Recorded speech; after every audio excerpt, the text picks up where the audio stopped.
From the Smyth Radio Studios, it's Carrie and Brian Smith. This is Smyth Radio. You can tweet at Smyth Radio, SMYTH Radio. And now, your host, Carrie and Brian Smith. Good evening, everybody. Welcome to Smyth Radio. Your host, Brian Smith, and Carrie Smith. Giving you all the late-breaking news of last week, wrapping it all up, explaining it to you, exposing the deep state and the fake news, letting you know what it's really all about, telling you the real... Whoa, that'll wake you up. The stories that happened this past week you didn't hear about. I swear you didn't, because we're going to tell you about them. It's going to blow your mind. It's going to blow your mind. And if you watch the very beginning of the show that we set up, it goes into Donald Trump and talks about how everything Trump, what's going on, the economy, everything that's the possibility of everything. If we elected Trump, and now we get the Democrats screaming and yelling so that we don't know anything about what's really going on. But we got the real news for you right here, folks. And I'm going to give you some inside ball game. Uh-oh. Real quick. Before, if this is the first time on the show, the first time you're catching the show, we absolutely welcome you. Welcome. We are Military Veteran Talk Radio. Back in the 90s, I was in the Air Force, and back in the 90s, my cousin Carrie was in the Marine Corps. We've been talking on and off for about 3 to 4 hours, almost every other night for about 10 to 12 years, and then we decided, you know what? We got to record this. We got to document the demise of America and what Obama is doing to destroy it, because nobody's going to believe how this thing went down. Well, all of a sudden, Donald Trump announces he's running for president of the United States. We had to pivot. Make a new move, and we think that we honestly believed right off the bat that this was going to be a huge knockout home run if he was elected president. Fast forward to today. This is our first year going live video. We are in our 5th year, so there's 4 years of audio in the past, all up on the YouTube channel. You can find us on the YouTubes, on Vimeo.com if you want to watch the show at your house on your TV, or SmithRadio.com. And I ask you folks, we are working with Brandon Strucka to help push the hashtag WalkAway movement over the edge and really, really help push this whole thing to a whole new level to get people out to vote in the 2018 midterms November 6th like it's never been done before. We have a GoFundMe page. Go to SmithRadio.com, and right there, right underneath this show on the website, is a box that says GoFundMe, and it has our picture and a little ad that our awesome, not producer, director? She's the moderator. Mr. Moderator. Mr. Moderator had put together. We thank her very much. So go ahead and click that. They'll take you right to the GoFundMe page. Much appreciated. We are probably close to halfway through our goal. But we really need to get there to it's DC. It's a modest goal. Right. A very, very modest goal to get us to DC at the end of the month and safely back home. With that being said, the biggest news of the weekend. Mr. Brett Kavanaugh, this one's for you, my man. Have a beer on me. Oh, man, you got a good one there. You got a gusher. We'll get it. We'll get that later. We'll get it. Our electronics are nice and insulated, so we're good. We're good to go. Yeah, they're insulated with all that coffee. Yeah. Hey, there's some more inside ball game stuff. Oh, gosh. Anyway, luckily, we have 12 channels because we're going to need all 12 of them. All 12. Just keep moving to the next one. Yes. Anyways, with that being said, everybody's celebrating with a beer. And for those of you who listen to audio only, we are toasting with Samuel Adams Boston Lager. I believe it's the original Boston Lager. Great beer. Straight out of Boston. Patriot beer. Enjoy yourself. Well, Boston's, Well, yeah, Boston's kind of one of the things. So with that being said, the show today, we are going to talk about all the great things that are happening in the American economy right now. Donald Trump's approval rating back up to 50%. That's where it needs to be, or higher during the midterms. Don't need any unforeseen issues. We also got a lot of exposing. We're not going to beat up the Kavanaugh thing. We're going to talk a little bit about the Kavanaugh, but we're not going to beat that up because that's not really the big news right now. The big news is what was the Kavanaugh hearing and the whole debacle. What was it covering for? The information on page 6 will blow your mind. So stay tuned for that. It's just unbelievable. There's more hate and anger and attacks on the left, to the right. the right is not attacking or violently lashing out against anybody. It's the left that has all the anger and the violence. There were some chemical attacks. Mad Dog Mattis, he said he got that ricin for whoever sent it to him. He got it, and he went ahead and he mixed it in, and he made himself some ricin marshmallow pieces. Ricin marshmallow crispy treats. Oh, gosh. He said he loved it. Tastes great. Don't mess with Mad Dog Mattis. You guys trying to scare him off. That ain't happening. But we're going to get into that. Also, Judicial Watch is in the news this week. Some explosive lawsuits that they're filing and what that means. There's also an interview this week with a guy named Jim Baker. Jim Baker was the former FBI top attorney, and you will love what he had to say under oath behind closed doors. And then again, we'll get to the Trump 2018, the people that are up, what the Kavanaugh thing did.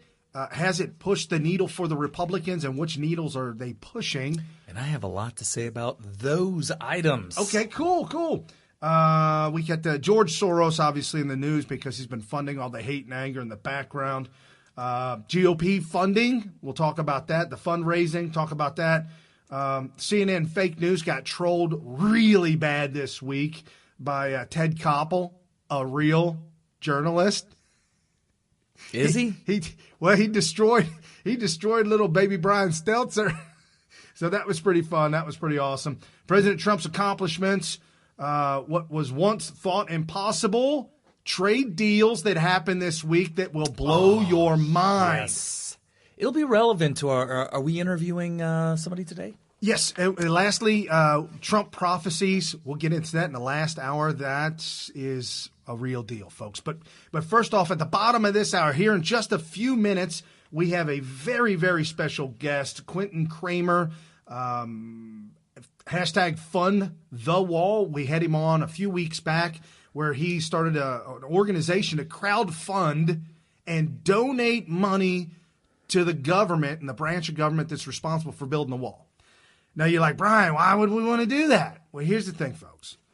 Congress and all the politicians back during Ronald Reagan's era, back during the 80s, I think it was 86 when he did the amnesty thing and pencil whipped it. In that amnesty thing, it was to build a wall.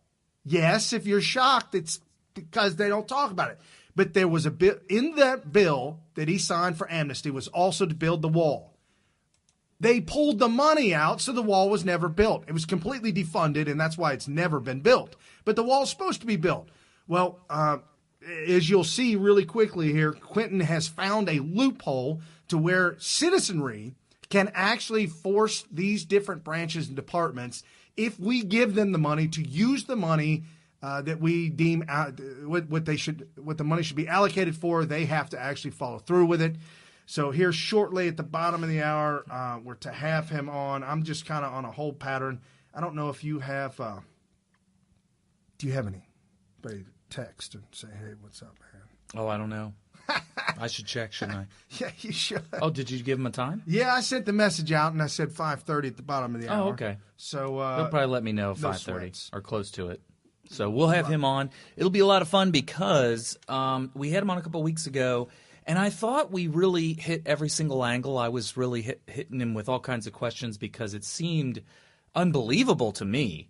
But since then, there have been a lot of people who have come out and said, had some additional questions. Some of them were asking the same questions that maybe I didn't get clear enough answers to. So we're going to clear up all that stuff. I'm going to really take him to task because I think that's necessary for everybody to feel comfortable donating to this thing. We really need $1 billion. I mean, that sounds ridiculous. It sounds like $1 billion. It seems ridiculous, but honestly, that's what it costs. And this stuff is being taken out of our income through taxes. Yeah, they're going to get it one way or another. Yeah, to the tune of trillions of dollars. So, one way or another, they're going to get it. I'll tell you what, we need a new mixer. A new mixer? Yeah. So, let's get funded here. If you also enjoy what we do and you enjoy getting real news, not fake news, and as Scott Adams says, you like to watch the movie on the one theater, not the other theater. But if we are watching both movies on the same theater, as he points out, that you want to make sure that our movie wins. Yes. You have to support. You have to support new media. You have to support the truth tellers, the ones that are not just going to toe a line because that's what Soros has paid us to do. But those people need to be funded, including Smyth Radio. So you want to contribute to us by going to patreon.com/Smyth Radio. And we appreciate all those who have done so far, and we appreciate anybody who is thinking about it to pull that lever and make this happen so we can expand and get the word out to more and more people, because people aren't getting it. No, they're just not enough anyway. I mean, we're going to have the red wave, and we're winning because people are getting enough people are getting the message, but we need, it could change. It could change. I tell you what, I was talking with Gen Xer Thursday, Friday. Kavanaugh was brought up, obviously, because that's all that's on people with Trump derangement syndrome. That's all that's on their mind. Well, they've decided to go all in on this wall-to-wall coverage. Right. And I told Gen Xer, and I said, man, she's just accusing him of something that may or may not have happened, and in which case wasn't even some kind of rape. And he's like, doesn't matter. She said it. I said, hold on. I said, our government is set up to where you're innocent until it's not proven just guilty. Right. Our government's set up that way, but it's set up that way because of a philosophy. He told me, he looked at me, he said, that doesn't matter, Brian. Damn it, it doesn't matter. He's guilty. And he stormed off. So we have a misconception of a concept, and that's why we do this show. Right. Social justice is a really diabolical thing. And also, it's just this catchphrase that doesn't really have a really solid definition. But there is a solid definition of social justice. So most people don't ever think about the literal definition of social justice. But here's how it works.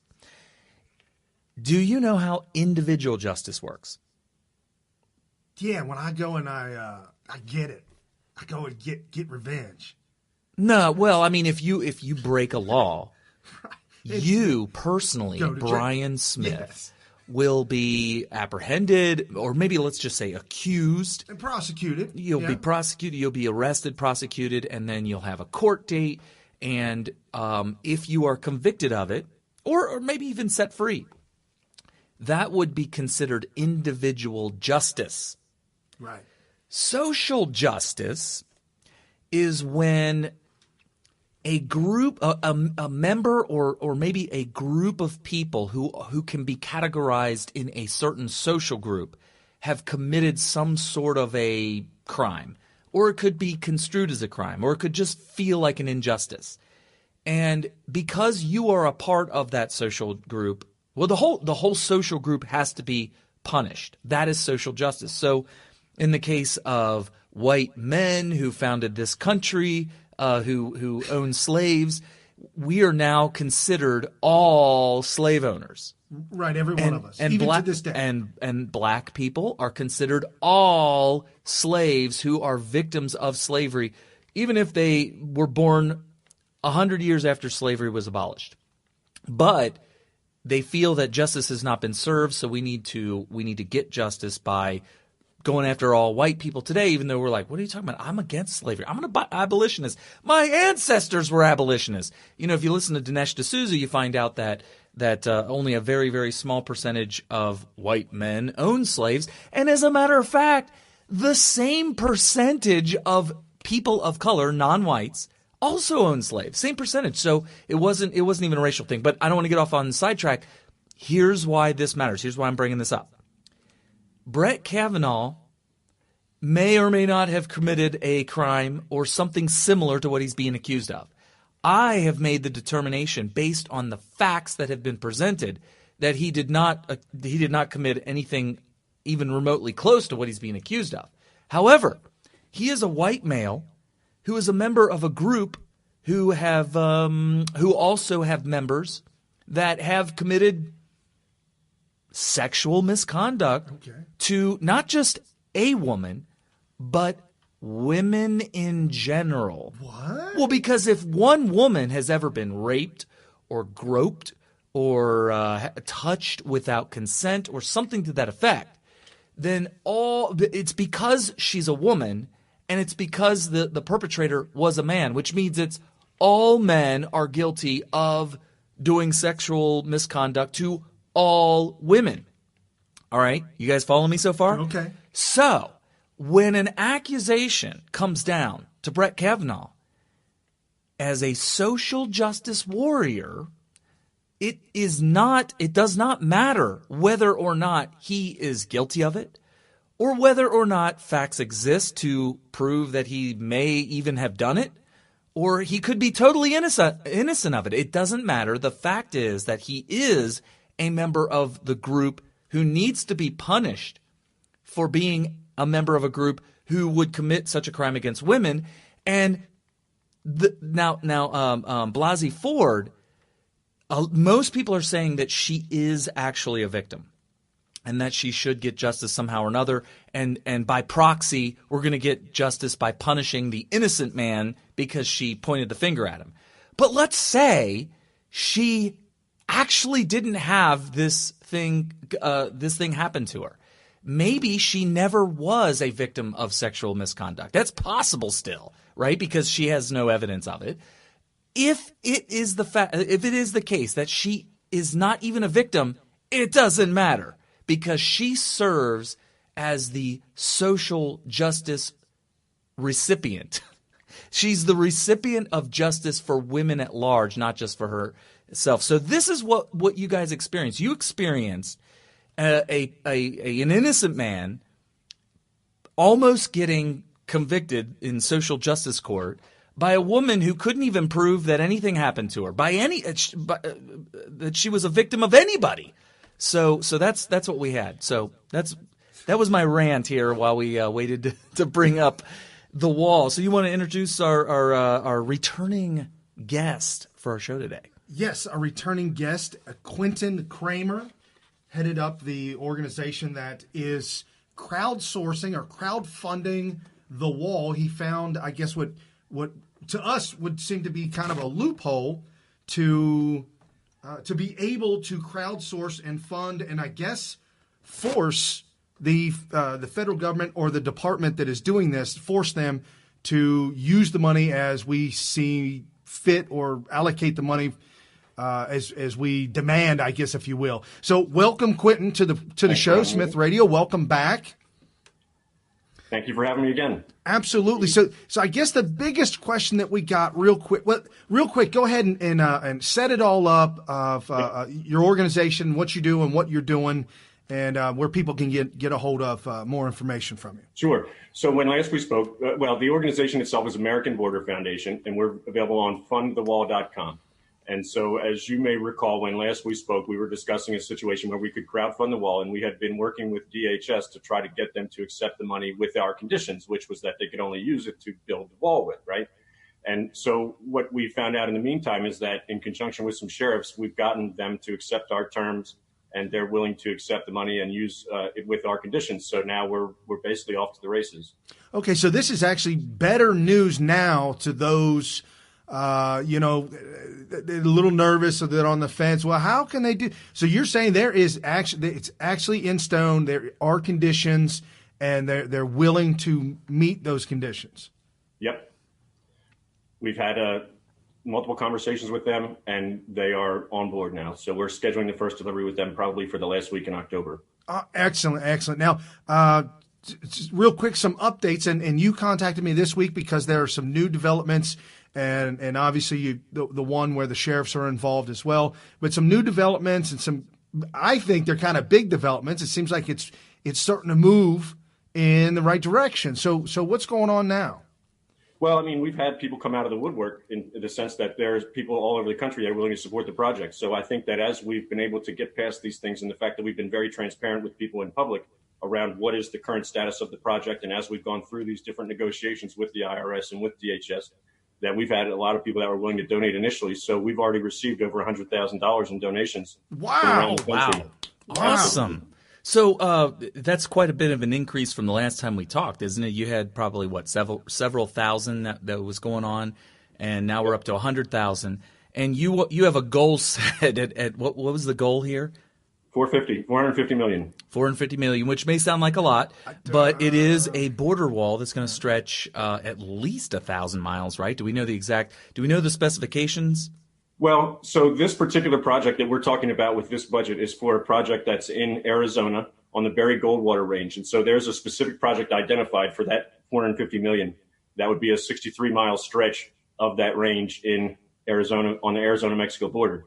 So from that standpoint, we know exactly what it will cost, who can build it. The Army Corps of Engineers will do the work.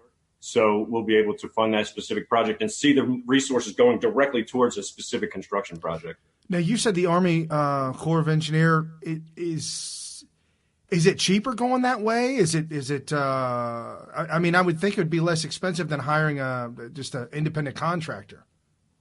That appears to be the case. Really? We haven't seen a comparison budget in the sense that we don't know that DHS ever sent that project out for bids to see what a competitive bid would look like from a private contractor. But in other cases, there are certainly places where we've seen private contractors do work. And in particular, the prototypes that we saw in the end of last year were all done by private contractors, not the Army Corps of Engineers. It almost seems unimaginable in my experience that a government project could be done for less than a private company could do it for. Outside of anything, really, to be honest with you. Yeah, we were both.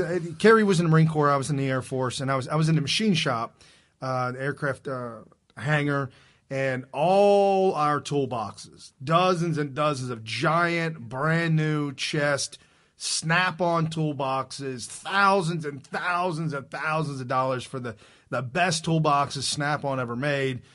Drill bits and inserts and tens of thousands. I mean, it was just everywhere. Most of our pieces, our replacement parts, had prices on them. There was a little label on them with a price, and we had these nickel bolts that would install on this butterfly valve that's on the combustion chamber that operates the flight control system.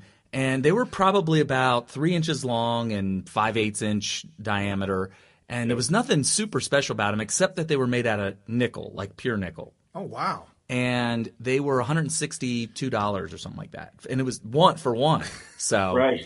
so I'm a little concerned about that. And I feel like it could be done cheaper with private contractors, but maybe not. So there's a lot of concern here with people. They're worried that, first of all, the way the government works, they're going to vote on all this crazy stuff. And so suddenly Donald Trump has a very narrow he has a very narrow scope on what kind of design to choose for the wall. Is this something where we could basically tell them this is the design we want?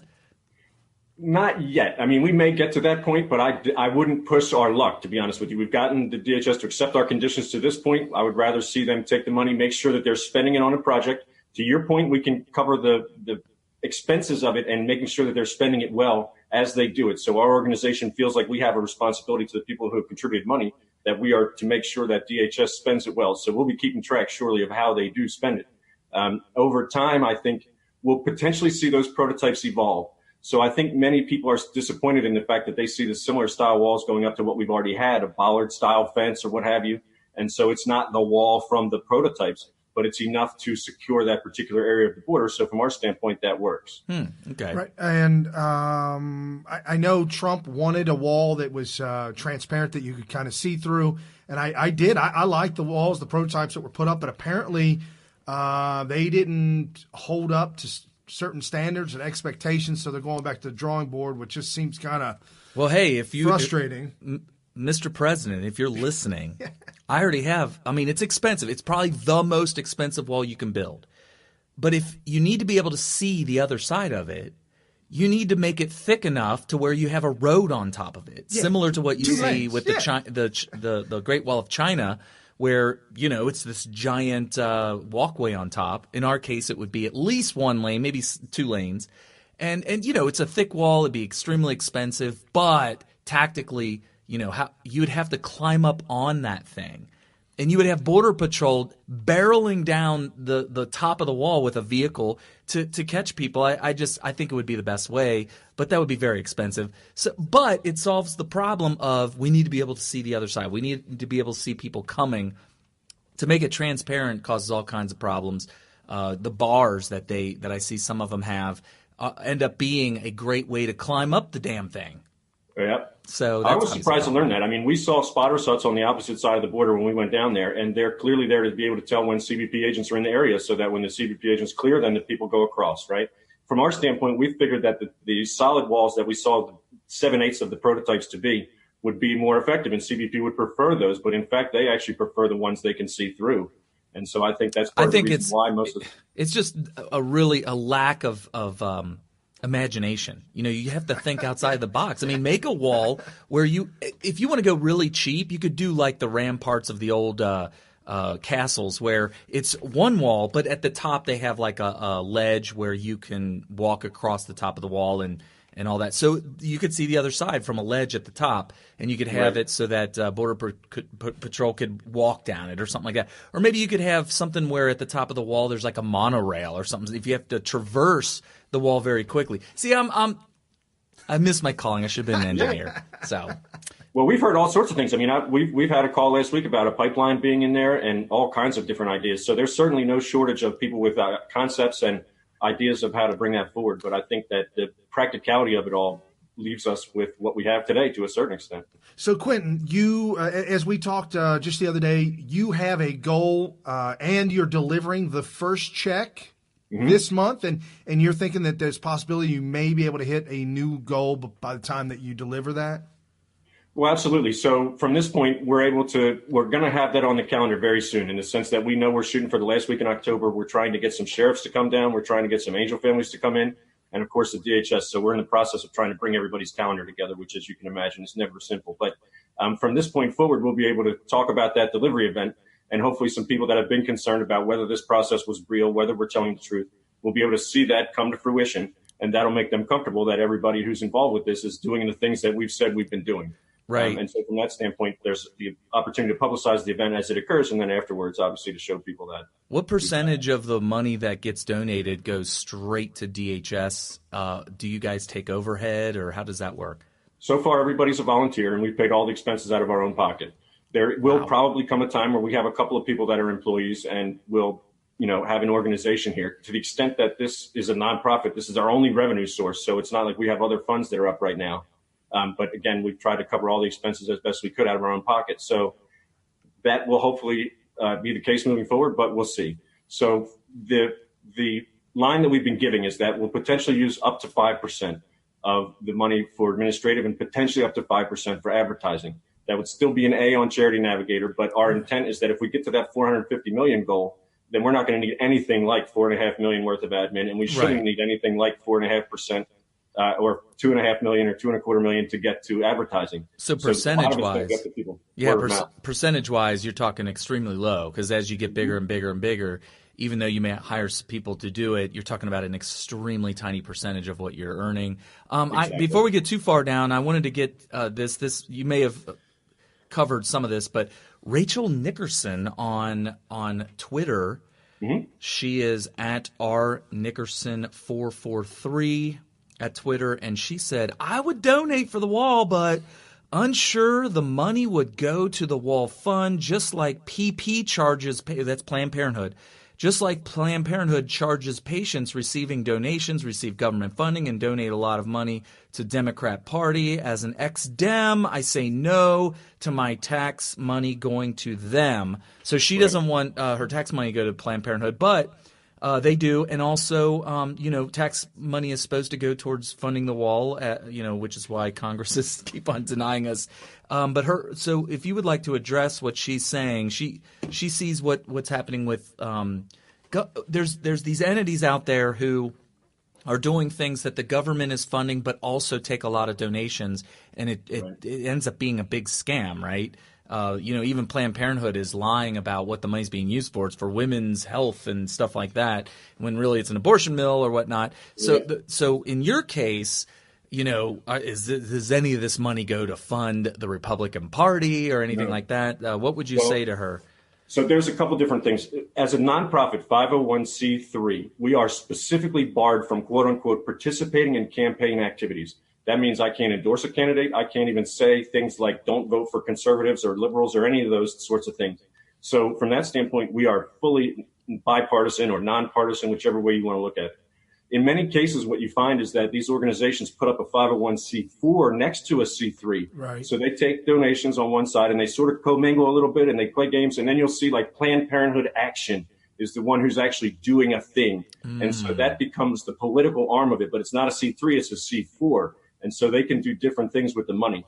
In this case, we are specifically barred from that campaign activity. So you can trust that this is actually a charitable organization. So it would be illegal almost pretty much for you to do what she's worried about, which is that the money isn't going to directly to the wall. So that's good. Well, and then you have to also file with the IRS at the end of the year where the money's gone, what's happened with everything.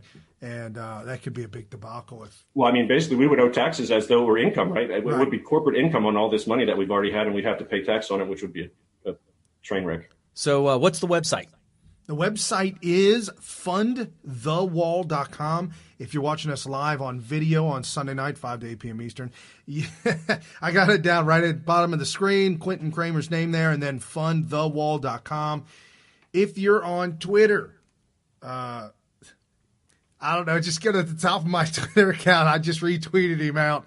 It's ____ JUSTYC. ____. Well, and also at Fund That Wall. Yeah, Fund That Wall. Our program manager, and at Fund That Wall is our handle for the official account. Okay. Right, and I'm on it right now. Make sure that you guys get this straight in your head. The website is fundthewall.com, but the Twitter account is fundthatwall at Fund That Wall. So I find it easy, since I'm so much of a Twitter user, to go to your actual Twitter handle, which is at fundthatwall, and then click on the link for the website, which takes you directly to it. And then from there, you'll see the donate button, and know that almost pretty much all of it is going to go to DHS with the idea that, now, how do we know exactly that DHS is not going to abuse the hell out of this money and waste it and all that? Well, it's interesting. The sheriffs have said we should only give them half of it and let them spend it properly. And then once we see that they're doing well with it, we'll give them the other half. I'm not necessarily on that train of thought, but I mean, again, this organization has a responsibility to make sure that they're spending it well. From our standpoint, the Border Foundation, the American Border Foundation, is taking on securing the border at large, with whether it's DHS, whether it's the sheriffs, whether it's other civilian organizations that are there at the border trying to help get it secured. But this is our first project to work directly with DHS because the wall is the most obvious thing, right? So there will be more that we do beyond this. We just wanted to get this fund up and running first before we start to branch out into other things. Excellent. And also, if you're watching or listening to the show recorded, just go down to the show notes. Down there in the show notes, I put the link for the website in there and information as well. So you can check that out. Quentin, it's been an absolute pleasure. Thank you so much for calling us and contacting us this week and giving us a heads up and an update of what's going on. Soon to hopefully hit the 250,000 mark and then beyond, hit the $1 million mark and really get off to the races. And like I was talking with Carrie yesterday about this, is that it's just that if people knew about it, right, they would do it. Just not enough people know about it because people would. The folks, when we're talking about 50 million, 100 million, 200 million, it's $5 a person, $2 a person. If you only got $1, send $1. It's just whatever it takes, you know. And the collective, all of us together in America, you know, I know there's 320 million people in America, but you know, all of us in America. I mean, the 65 million that voted for Trump. Could you imagine? I mean, if that was $2 a person, I mean, you're talking $130 million. Right. You got it. Yeah. Wow. So it's not that hard, folks. It's our civic duty. Yeah, absolutely. So awesome. Well, thank you so much for being on the show. We will continue to promote you. We'll continue to put that in our tweets and our hashtags and send it back out on Twitter. Right. Do everything that we possibly can to help you get the word out. Well, we really appreciate it. And obviously, America appreciates trying to get our border secured. So thank you very much for that. And we'll keep you posted as we come up to this delivery event. All right. Thank you so much, Quentin. Have a great night, guys. You too. Awesome. All right. Well, you guys got to get that wall funded. It's interesting. We have the deal with Mexico, the what is it, the USMCA? Yes. It's been rumored that part of that USMCA includes Mexico paying for the wall. Yes. But who knows how long that's going to take and what they're going to do with that money. Do you really trust the government? It seems like with people like Quentin on the case, you make sure that your money goes directly to what you want it to go to. And it kind of gets back to the way we used to do things in America. A lot of people would be shocked to find that, when World War II broke out, we had war bonds. Yeah. I don't – when was it that they started to implement income tax? I don't think there was an income tax all up until World War I. The IRS is a relatively new situation. And it was very controversial when it first dropped. And it still is because it's being weaponized. Yeah, now that it's being weaponized, I think that people need to take a long, hard look at this stuff. And a bunch of other government agencies too. So anyway, definitely do that. Get out there, fundthewall.com. I'm actually looking at it right now. And you can see the big old green donate button. And there's a nice little explanation of some videos. And think about this too, folks. If this gets to the point to where we're talking, I mean, obviously, we just had him on just a few weeks ago, and now he's at $100,000. Yeah, this could go exponential. And the amount of money, when the numbers get big, and all of a sudden the donations start going in, there are going to be people. We know people that would tell Trump about this. We literally know at least 2 or 3 people. Right. We could pick up the phone and tell Trump about this. After they deliver the first check, the first check being delivered, I absolutely will do everything that we can at Smyth Radio to let the folks know that we know, to let Trump know this is what the citizens are doing because we feel so passionate about this. Right. And if he started to could you imagine if he started to retweet fund that wall? That'd be interesting to see what would happen. Like, obviously, there would be a big spike. People would start to become more aware of it. They would probably start talking on it in mainstream media. Right. Certainly, when Trump tweets something, even the haters in fake news talk about what he tweeted. Absolutely. CNN would talk about it. They'd be like, what is this fund that wall or fundthewall.com? And next thing you know, people would that never knew about it would start to be like, hey, what's this about?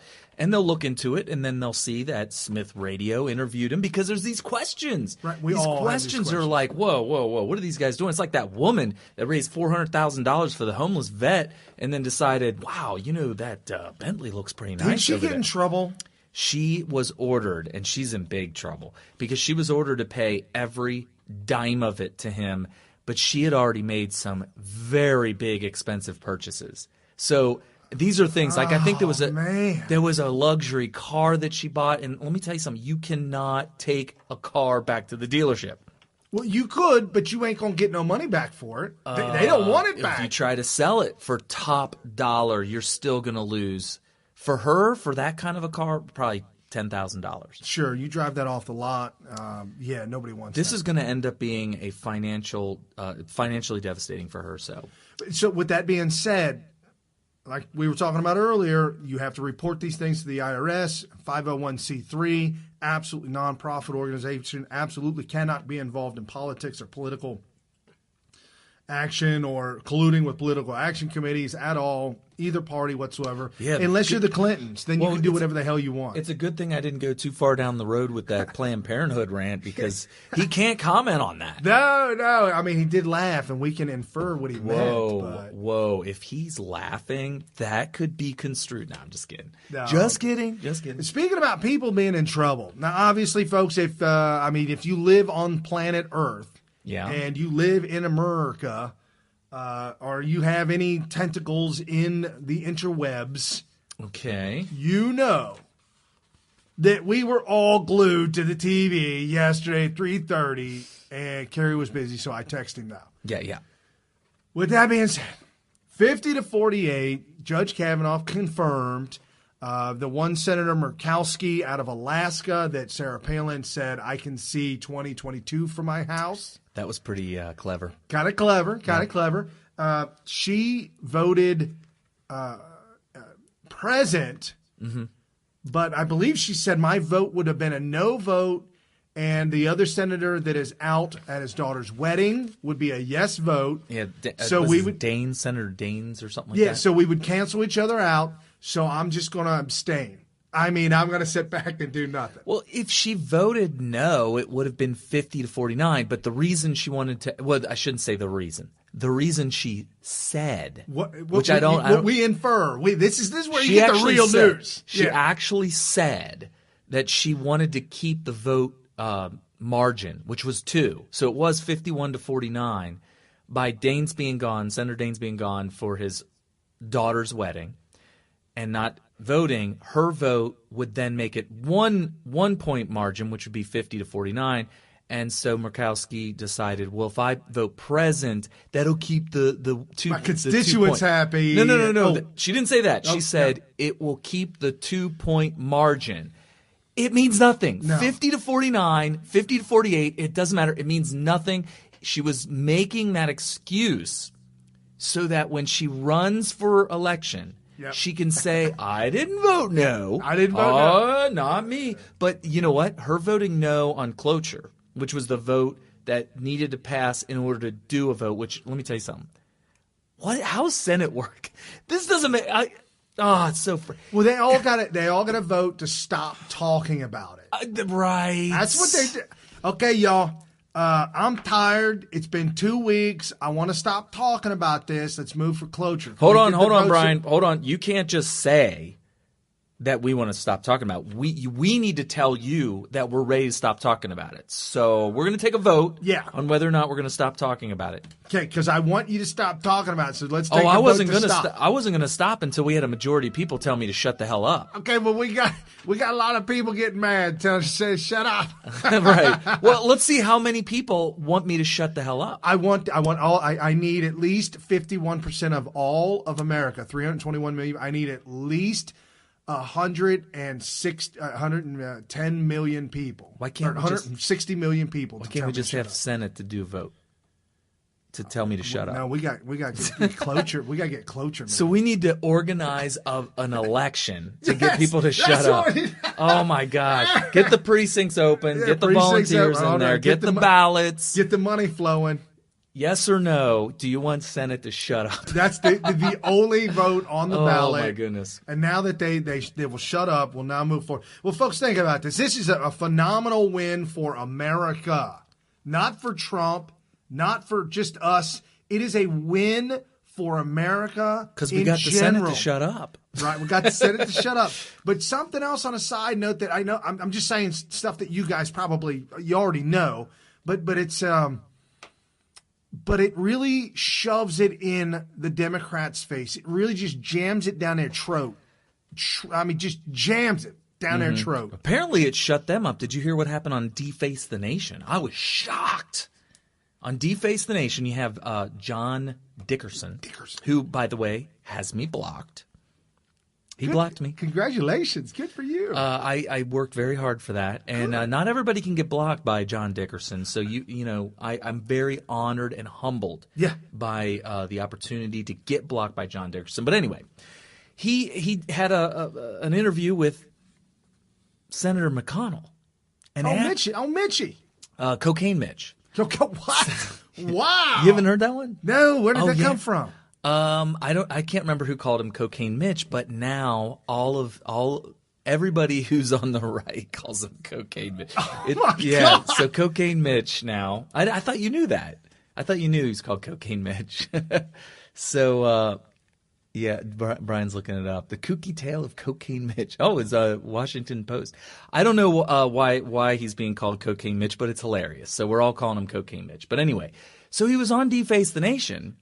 And as soon as the interview was done, John Dickerson said, we reached out to 20 Democrat senators to get them to come on and do an interview with Face the Nation. We're talking about a liberal propaganda outlet. That would prop them up. That would do whatever they needed. It's a puff piece. You show up to do an interview at Face Nation.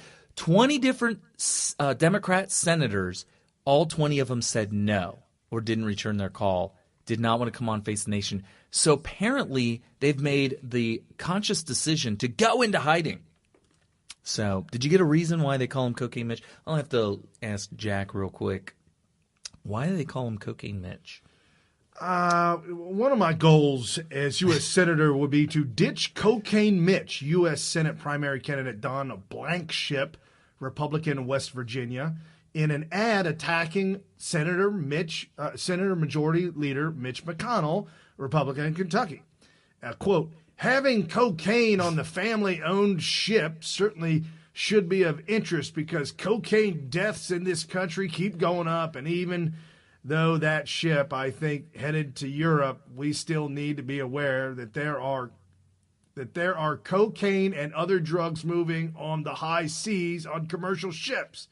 And if nothing else, it should be make us aware that we need to be careful when these commercial ships are docking, when your country needs to see what's on them. And certainly the family of Ellen Chow and, that's his wife, Mitch McConnell's wife, and McConnell should be no exception to that rule. So he's making an accusation of Mitch McConnell and his wife and family ties and bringing cocaine into the country.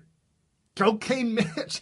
Okay. I should like that. I mean, I would embrace that. I got that kind of energy. Well, all of the Trump supporters I know are loving calling him Cocaine Mitch. They feel that he should accept that title with a badge of honor. Speaking about that, the Wall Street, is there a Wall Street Post? A Wall Street? A Washington Post? I have no idea where you're going. One of the Wall Street magazine, one of the Wall Street, did an article, and the title of it says, "We're all deplorables now." All of us. We're all deplorables. Yeah, I remember that article, but who knows? After Kavanaugh. After the whole thing with Kavanaugh. It's all the name calling. After Kavanaugh. After Kavanaugh, we're all deplorables now. Okay. Yeah, and so if you follow me on Twitter, I was in a group, and somebody posted this picture in the group, and nobody had tweeted it, and I said, well, I guess I got to tweet it. I thought I might get in trouble, a little bit in trouble. Did get some reaction. It got some traction, and I got some bad reaction. Showed it to my wife. She freaked out. She got ill. But it's a picture of. Have you ever seen a picture of Joe Biden? The reason why I bring this up, Joe Biden thinking about running for president. Joe Biden bending over, smelling a woman's hair, a young girl's hair. Well, somebody superimposed that onto Miss Ford, sitting down at her seat, and he said, I hear you can keep a secret for 30 years. Wah, wah, wah. Anyways, my whole point being, you've got this entire party in absolute shambles. There's no way any of these people can run. Even Donald Trump was taunting a handful of them, whether it be Biden, Booker, Warren, whoever it be. Trump at his rallies here recently was taunting all of them, saying, run, run, run. I dare you. Please run. And I think one of the most fun, one of the candidates will be most fun would be Avenatti. Do you realize the people in Avenatti's circle, I swear to you. He's an idiot. Yes. The people in his circle are propping him up to make him feel. It's like America's Got Talent, okay? You're at home, you're singing in the shower, and you've got one of those moms that, that just loves you no matter how awful you are. That's most mothers, right? Well, not my mom. She'll tell you the truth. Oh, yeah. Well, your mom's a rare exception. Well, I would tell, if my daughter said that I want to go on America's Got Talent and I want to sing this song, I would tell her, you need to practice. Don't do it. You wouldn't tell her. You would say you need to practice. You need to practice. Okay. Yeah, okay. You need to practice. Well, it's like those kids that show up that didn't practice. And it's the ones that are so bad and shrieking. You're like, no. Yeah. No, and then the one guy who actually cut a record. William Hung. William Hung cut a record of all the most awful greatest hits. Oh, well, he was so bad that everybody loved him. Yeah. So that's what we got now. We got Avenatti. People are telling him to run. He really is making a conscious He will effort. be the William Hung of politics. And I'm good with that. We'll trash them all. Well, here's the problem. The Democrat Party is blaming Avenatti for ruining the Kavanaugh thing because they said, hey, we had something realistic. We had something that people could believe in. And here comes a guy that's throwing gang rape in the mix, and people are like, gang rapes, train rapes. I mean, Sean Hannity's calling it train rapes, and then he has to define it, And by the way, Sean Hannity comes on right as you're picking up your kids from elementary school. Oh, this was his radio show. Oh yeah, he was explaining what cocaine or not. Cocaine Mitch is doing. By the way, I just looked it up, or actually somebody told me, one of my friends on Twitter said it was from a campaign ad. So apparently Don Blankenship came out with an ad trying to bash Mitch McConnell by calling him Cocaine Mitch. And you know how we do it. You know how we do it in the Trump train. You call us deplorables, and we just say, oh, yeah. Yes, we are. We are very deplorable. And we take it and we run with it and we take it from you. And so when they called him Cocaine Mitch, initially nobody came to his defense because deplorables, Trump supporters, we didn't like Mitch McConnell. No, and he was a cuck. I will say this too, though, that Blankenship, what's his name? Blankenship. Don Blankenship. He actually, I think he had an R next to his name. He's a Republican in West Virginia. But here's the thing, folks, and I got into this. Well, not got into it, but I was talking with one of our Patreons. It was a primary attack. It was a primary attack line. One of our long-term friends, Sam, who I've been going back and forth with. Sam, I'm just giving you a heads up, buddy. I do not endorse Mitch McConnell. I do not endorse Lindsey Grahamnesty. I'm not 100% sure about Mitch McConnell, but I listened with my own ears to Senator Lindsey Graham say in response to Donald Trump going out, which, by the way, if you didn't know about it, as soon as this whole thing started cooling off with the accusations against Kavanaugh, the next rally, Trump goes out there and mocks her. I'm using air quotes if you're listening on the radio, because I know that there's a lot of Trump supporters who are totally denying that he didn't mock her. He didn't mock her. Ew, that makes me cringe that you would deny it. Mocking is when you speak as the person in a way that makes fun of them, and it's not that he was making fun of her. He was pointing out the things that she said. But when you say I blah blah blah, like he was speaking as if he was playing her, and it got uproarious cheers from the crowd. So it is technically mocking. So I didn't like the defense that it's not mocking, it's just facts. Do I endorse what he did and how he did it? Absolutely. And I think that more Republicans should do that. But guess what? Lindsey Graham came out, was asked what he thought about Donald Trump apparently or appearing to mock her. And Lindsey Graham said, I heard it with my own ears, well, I really, really wish he didn't do that, and it's not helpful. Well, you know what? That's your typical Lindsey Graham right there. So don't think that we're just willy-nilly saying, oh my gosh, he's totally right-wing. No, and Lindsey Graham was pushed in one of the interviews this past week, and the guy questioning him, one of the fake news media questioned him, said something about, there's a reason why they call you Lindsey Grahamnesty. Yeah, don't think that's going away. Don't think that's going away. Do not think for 1 second that when it comes up to making a vote on the wall or wall funding or building some sort of a giant border or any kind of a nationalist or nationalism type of America First policy, don't think for 1 second Lindsey Graham's going to be like, hey, my buddy McCain's dead. I'm all in. I'm no longer Graham. No. Dude, he's called Lindsey Grahamnesty for a reason. Oh, if a vote comes up for amnesty, Graham's going to go out there and give a speech on why it should be voted yay. All in. So you want to hear the audio clip of the Trump? Mocking, whatever. We'll see. Okay, so this is Trump at a rally. Folks, by the way, the rallies that Trump's been holding, a couple a week, 2, 3, 4 a week. Yeah. They're saying the longest lines ever. Oh, yeah, it's going to be worse. And by the way, they said it's worse than the campaign. It's much, much more than the campaign. He's coming to Lebanon Friday. Woohoo! That's which is about 40, 45 minutes away from us. Drive about that. So yeah.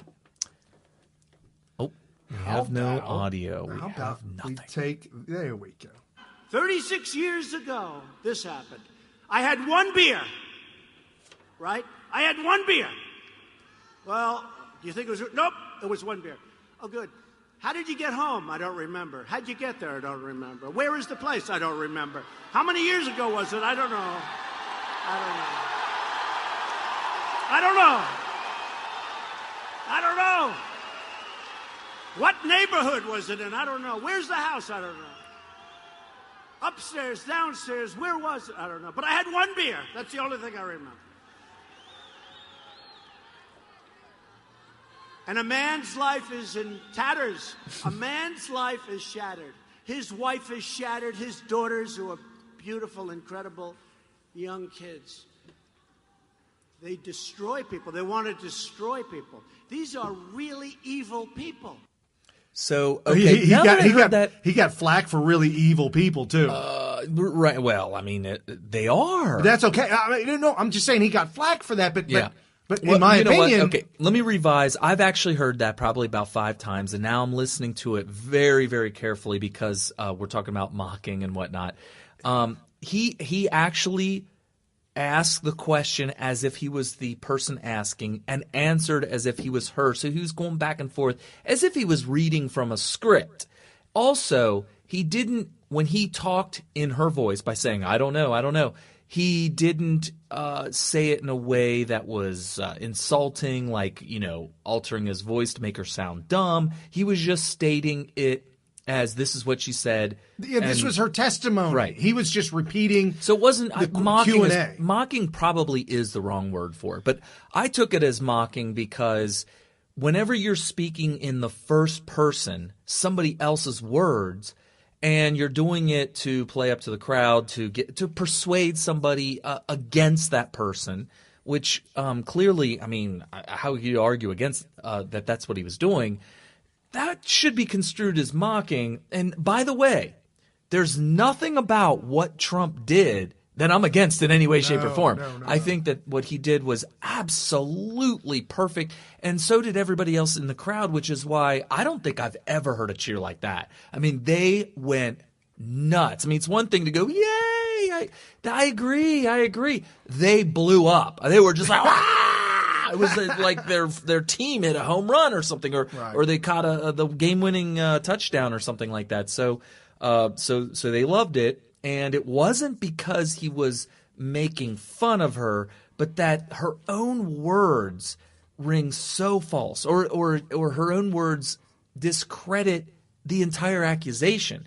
And as Rush Limbaugh pointed out the next day in his show, and I would have never known this because I'm paying close attention, most mainstream people who just go to work every day, they come home, they kiss their dog, and they beat their wife, or whatever, or vice versa. They're not really paying that close. They don't know this stuff. Right. They don't even know. And then why? Because they're being lied to by omission by the mainstream media, the fake stream, the fake news, propaganda. Democrat arm of the propaganda wing of the Democrat Party, they lie by omitting that totally. They don't want to tell you what her own words were, that she doesn't know any of this stuff. And when Trump comes out, says it to uproarious cheers, they have to cover it. And by the way, Rush, I would have not known this except barring Rush saying it. That was one of the few rallies that was not even covered by Fox News. But when he said that, it forced them all to say, oh, he did what? And they got that kind of cheers. And finally, people covered that particular portion of it. But you had to watch the stream to even know that it happened.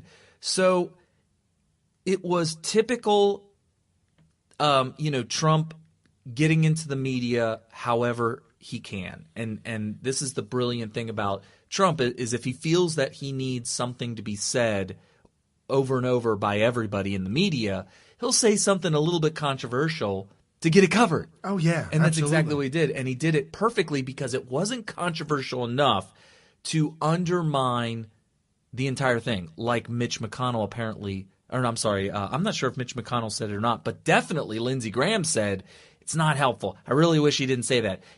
Sometimes I just wish he would shut up. Why did he have to say that? And there, by the way, a lot of people that we consider conservative never-Trumpers were coming out, oh my gosh, why did he have to say that? We were in a good spot. Actually, it was perfect. It was masterful. It was perfect. So anyway, I thought you told our listeners that we were not going to be talking that much about Kavanaugh, but we're not. We're talking about the good stuff that happened around it. This needs to be said because this is stuff that's not being covered by a lot of other new media. So who paid for the lawyers? Who paid for the stuff? Who did what to who and how? Have you seen the meme of Christine Blasey Ford being thrown out of the SUV? No. Oh, man. So there's an SUV driving down the road, and whoever took this picture was in the car behind taking a picture of this car driving down the road. There's a little girl that had fallen out of the passenger side door. Just fell right out, and she was hitting the pavement, and you could see her hair like all up like she was in the process of falling out of this car. And across the back of the window of the SUV, it says, "The Democrats." Oh, no. And then across the little girl that fell out is Christine Blasey Ford. And the meme says, now that Kavanaugh is I'm not reading it, so I'm trying to remember it off the top of my head, but now that Kavanaugh has been confirmed, this is what's going to happen to Christine Blasey Ford, which, by the way, we knew this. We've already told you this weeks ago. Yes. We've seen it happen, like with the Roy Moore case. He had all these accusers, and they had much more credible accusations because, and I'll tell you why they were more credible, because when Roy Moore got interviewed by Sean Hannity, he kind of admit relationships with some of these people, and he kind of admit that he was doing some of the things that he was being accused of. Not maybe exactly, but enough to where you're just like, holy crap, who is this guy? And apparently he was, in fact, barred from the local mall. And it's like, how does this happen? Yeah, Mitch McConnell brought that up. Yeah, he's like, this isn't no Roy Moore. Right. So my point is that he had real accusers that have credible accusations with some evidence to them and some corroborating evidence to corroborate their stories, right?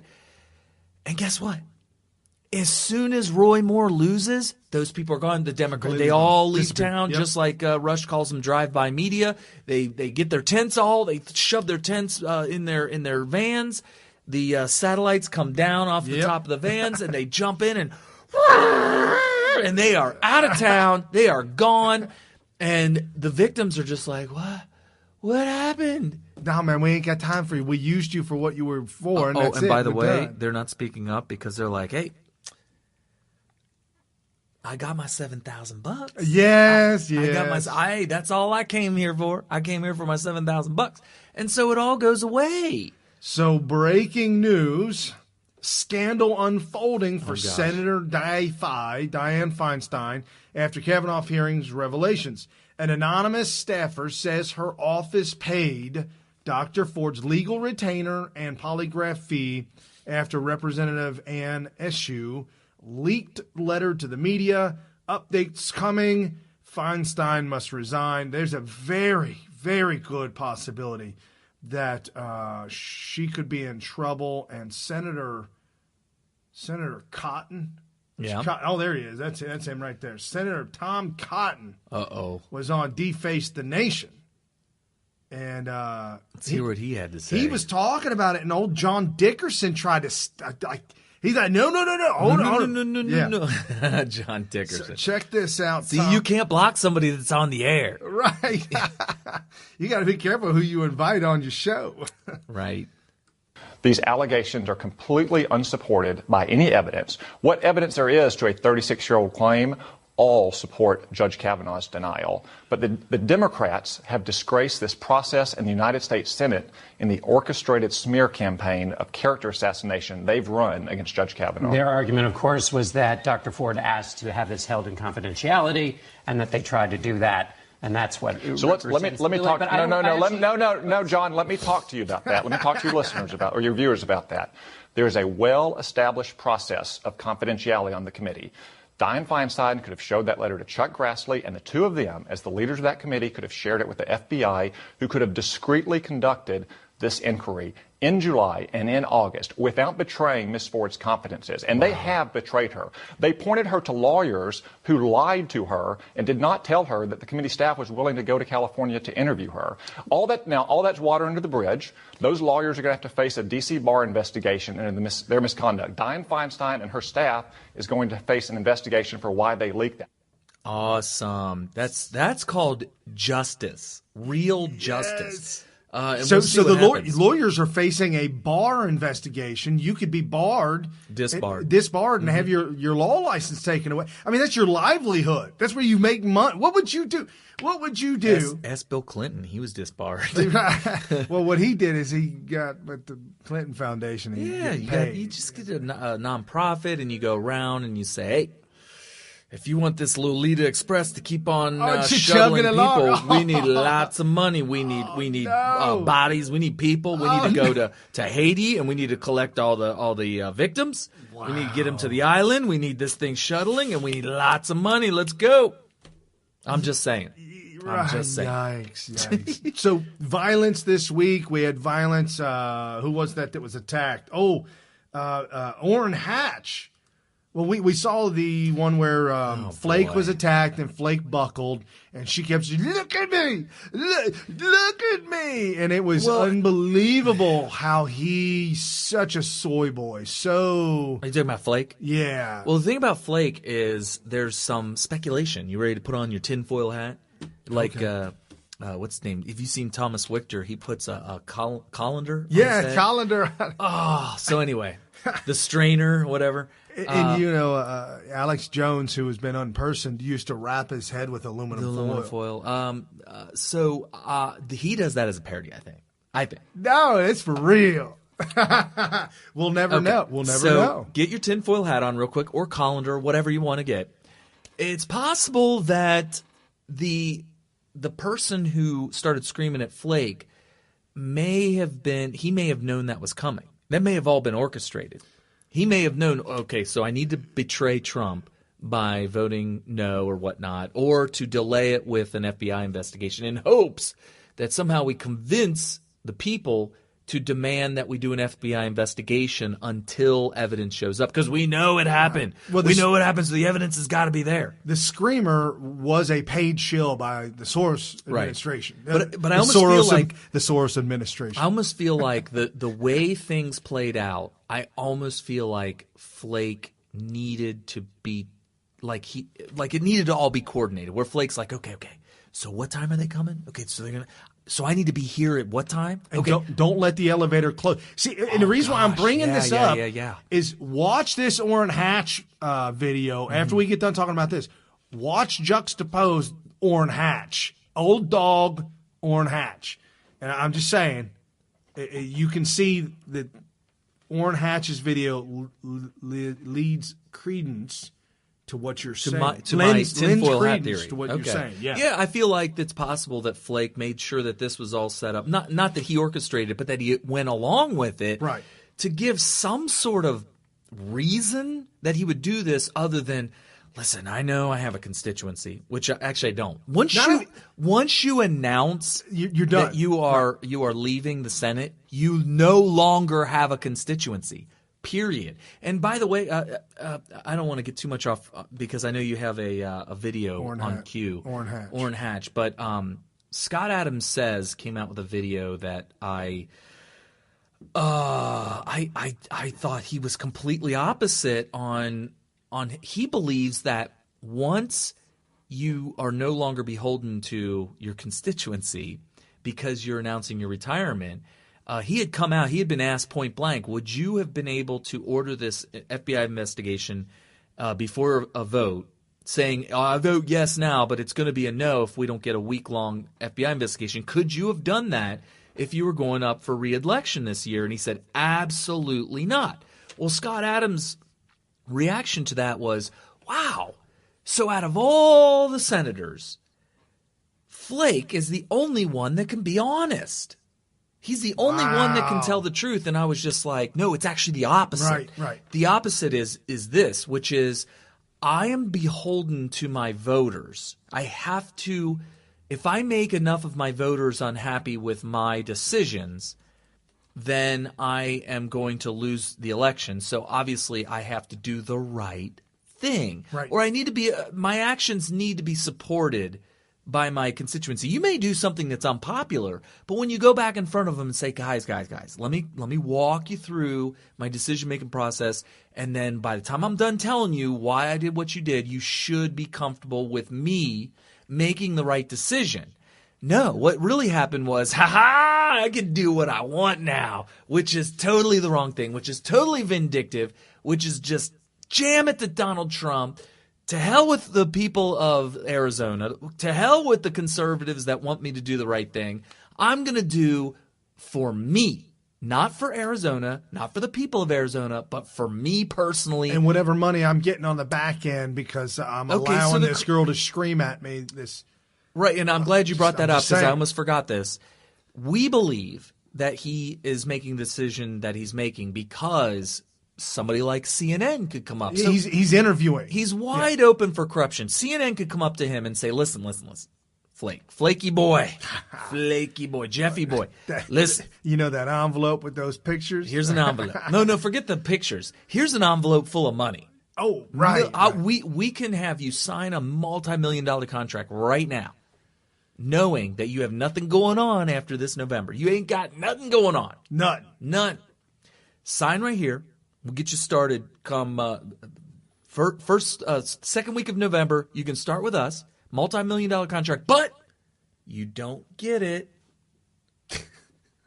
without voting for an FBI investigation. You got to do that for us. They probably told him to vote no, and they hassled back and forth. It was a negotiation. And then he finally said, you know what? Here's what I can do. So we can stall this. And by the way, I love Scott Adams to death. I think he's brilliant. He comes up with great takes. I think he has some of the most unique takes out there. I would highly recommend watching every single one of his scopes. But that one point, I cannot believe you cannot have gotten it any more wrong, because the truth is now the only thing he's answering to is his pocketbook. Right. Which is, CNN wants me to vote no, and they're going to give me millions of dollars. And by the way, he has nothing to lose. Nothing to lose. His constituency can't do anything for him. But anyway, so we're thinking that he the elevator thing may have been a setup, and Orrin Hatch. Let's see Orrin Hatch's elevator attack. Yes. Don't sleep with me. Why aren't you brave enough to talk to us and exchange it with us? Don't you wave your hand at me. Okay, so for those of you listening to audio only, Orrin Hatch waved his hand at her like, go away. This is ridiculous. Go away. I waved my hand at you. When you grow up, when I grow up. Yes. He said, when you grow up, I'll talk to you or something. That's exactly what he said. Then he dips in the elevator. Oh, God.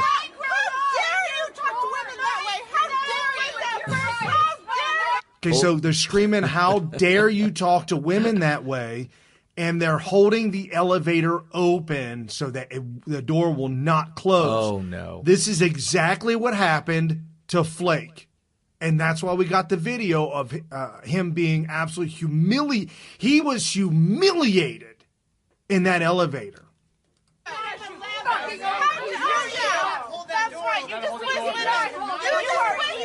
Hold the door, ma'am. You're going to get arrested. Senator, do you believe women? Okay, so the security guy, probably Secret Service, said if you're going to hold that door open, you're going to get arrested. Yes. And then he was very quick and forceful with that reaction, which is awesome. So there you go. There wasn't a delay like with Flake. There was an absolute delay, stall. The door was open. Nobody was yelling back at her. Which means Jeff would have told the Secret Service guy, now listen, they're going to hold the door open. They're not going to be. They won't be violent. Don't worry. They're not going to hurt me. Yeah, because we're working together. It's a little setup here. Look, right. We need you to keep it down. Don't tell anybody. But we need you to not tell them to get out of the door. Right. That makes sense. Oh, absolute sense. Wow. Orrin Hatch, when you grow up and these women look to be in their 50s, they were old battle axes. Yeah. It's unbelievable. Now look at the shame, the shaming that these women can do to men, old white men. Dare you talk to a woman like that? They can shame you. That's mocking, by the way. Okay, yeah. Well, but I mean, for they shamed the hell out of Flake. They shamed him. And that's acceptable to be shamed. But Flake didn't do anything, though. Flake, as far as we know, Flake didn't commit any violent acts against women whatsoever, but they still shamed him. That's why this this Me Too, this Him Too movement, right? Because now Jeff Flake is now part of the Him Too movement. Apparently, he got accosted. Yeah, he got accosted. So this Me Too movement is absolute sham. It's a sham. It's taken over by the feminists to give them more of a green light to go ahead and bully and shame people. One person did it. Y'all did it. Come on, man. What are we talking about here? Yeah, it's weird. It's like, when your mom tells you to use your inside voice. It's like a precursor to when you grow up and instead of screaming down your senators and congressmen walking around D.C. in public or having dinner with their family, right? That's not the right way to do it. The way to do it is you can call the office, you can email them, and if you're in D.C., you can actually show up to their office during business hours. And if they're in town, it's possible you may actually get a face-to-face with them, especially if you are a constituent of that person. These are representatives of certain constituencies. In the case of Orrin Hatch, I would hope that the people screaming at him, which, by the way, I don't recommend screaming, but neither of us do. But if that's not your senator or your congressman, they don't have to listen to you. No, think about this. If you're a Democrat from California and you approach, I don't know, Mitch McConnell out of Kentucky. Yeah. I mean, what are we talking about That's here, not man? your guy. No. That's not your guy. And this is the problem with, globalists. It's not just the whole globe. I mean, states need to be separate and individual and have their own thing going on to a certain extent. And to think that any one given senator or congressman from some random state that you're not a member of should listen to you is just a misunderstanding of the concept of how the government works here in America. So now Mitch McConnell's a little different because Mitch McConnell is the Senate Majority Leader. Right. So leader. he sort of has to listen to more people than just his own personal But if you're a Democrat protester, ain't nobody listening to you. They shouldn't. Right. And unless your name's Flake. I mean, come on. Mike Pence did a phenomenal job presiding over the vote. Kept pounding the little button gavel thingy. Let's get some order, regain order. The screaming and the screeching and the yelling was so. This is good. Don't be, folks. I want to make this an absolute point. I talk about this in my scopes all the time. Do not be upset. Do not be anxious. Do not be worried. We're going to get to the Trump prophecies here in a little bit. But don't be worried. I'm telling you, there's a plan and a reason for every single thing that happens. All this screaming, yelling that I know you hate, and I hate it too. All the eruptions and the... Shouldn't we be fear-mongering them into making sure that they go out and vote?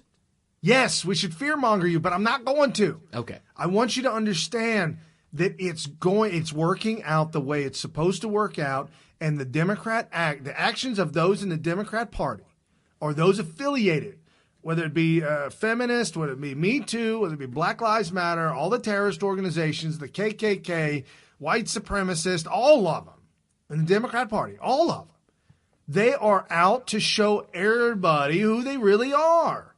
And let the independents want nothing. They want nothing to do with any of this stuff. Not anything. They're unplugging and they're waiting for the big election. That's it. They know who they're pulling the hammer for because the handle for because of the great news we're going to get into. All right. But with that being said, there was violence this week. The DNC eruptions on Tuesday. Pentagon intercepted apparent ricin attack in the mail. Protesters assaulted Representative Andy Harris in his office. A hazmat team was called to Senator Ted Cruz's Houston office after white powder-filled an envelope came in the mail. Senate Majority Leader Mitch McConnell was stalked and harassed as he walked through the Reagan National Airport in D.C. McConnell had polio as a child. I didn't know that, but this was part of the article. And is considered handicapped. This is your Democrat Party in action. That was from Gateway Pundit, gatewaypundit.com. My dad had polio as a child, but it did not cripple him. It didn't cripple him or leave him crippled for life. I mean, he ran marathons throughout his 40s. So, I don't know. God bless Mitch McConnell for keeping it on. But anyways, so what was this all about? Why was this Kavanaugh fit? Why was this the Democrats' number one concern? Why were they doing this? I can't wait to hear what your answer is because I'm just like, to me, it seems like a unforced error. Other than, well, I mean, unless they're that dumb. Other than they're really Seems thinking that, unbelievably dumb. Right. The far-fetched one that's the closest is that they were trying to push this off till 2018.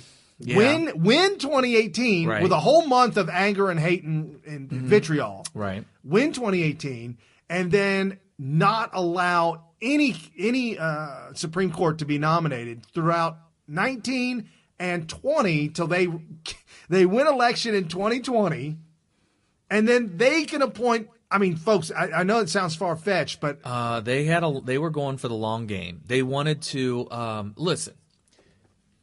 There is a littered, like the history is littered with the bodies of people that were put up for nomination for Supreme Court justice who have not made it to the Supreme Court because they had to withdraw their name. I'm sorry I don't have the list in front of me, but I can think of a couple like during George Bush's administration. Oh, that's right. Yeah, there were people put up and they had to be pulled down. And the thing is this could not have seemed that far-fetched for them to get Kavanaugh's name withdrawn, either by himself, having Kavanaugh say, whoa, I didn't sign up for this, I'm withdrawing. Or, whoa, yeah, I am a gang rapist, so I better go ahead and withdraw. Or Trump saying, you know what, this is too much for this guy. Plus, it's not going to look good for me to jam him through with this much opposition. Let's go ahead and pull him, and we'll put somebody up that's going to sail through a little bit smoother. Right. Meanwhile, if he had done that, that would have delayed the whole process till long after 2018. And by the way, do not think for a second that I think that Trump said, I should take him off. But if I do, that's going to make it so that we can't get a justice appointed till after 2018. So even though I really don't like this guy Kavanaugh anymore, I mean, I picked him initially, but now I am totally cold on him. We got to stick with him, guys. We got to stick with. No, I do not believe that. I think that they were fighting a whole different ball game here. It is the same analogy as that you never, ever, ever, under any circumstances, apologize to a leftist. Yeah, and you don't back down anymore. You know, they will destroy you. They will destroy you. For years we did. The reason the fight, I was a brat when I was a kid. Yeah, I know. So, breaking news, Carrie Smyth was a spoiled brat. And I'll tell you what I discovered early on in my childhood was after being told no, I could eventually get a yes, even if I got 10 no's. I could get a yes. I just have to be really persistent, really annoying, and raise hell. Right. And if I got a ninth no, I might have to really lay it on thick and really get annoying. Because the yes is coming. The yes is coming. And I think that over the years, the Republican Party, which is, we know it as the uniparty, it's part of, they're all together. They're all in this together against the people. I think that they've gotten so many yeses and so many, especially with the Supreme Court justices. I mean, it's always been that it was like, well, do we really want to fight this? No. Okay. All right. Well, we'll get it through. Or, hey, we don't really like our current president. It could be President Bush or whatever. We don't like that. We want to give him hell. Let's oppose this guy. And they always get the withdrawal. They always get the withdrawal. It's like clockwork. So here, what you saw today was not that we shouldn't have put Kavanaugh up because he's so controversial.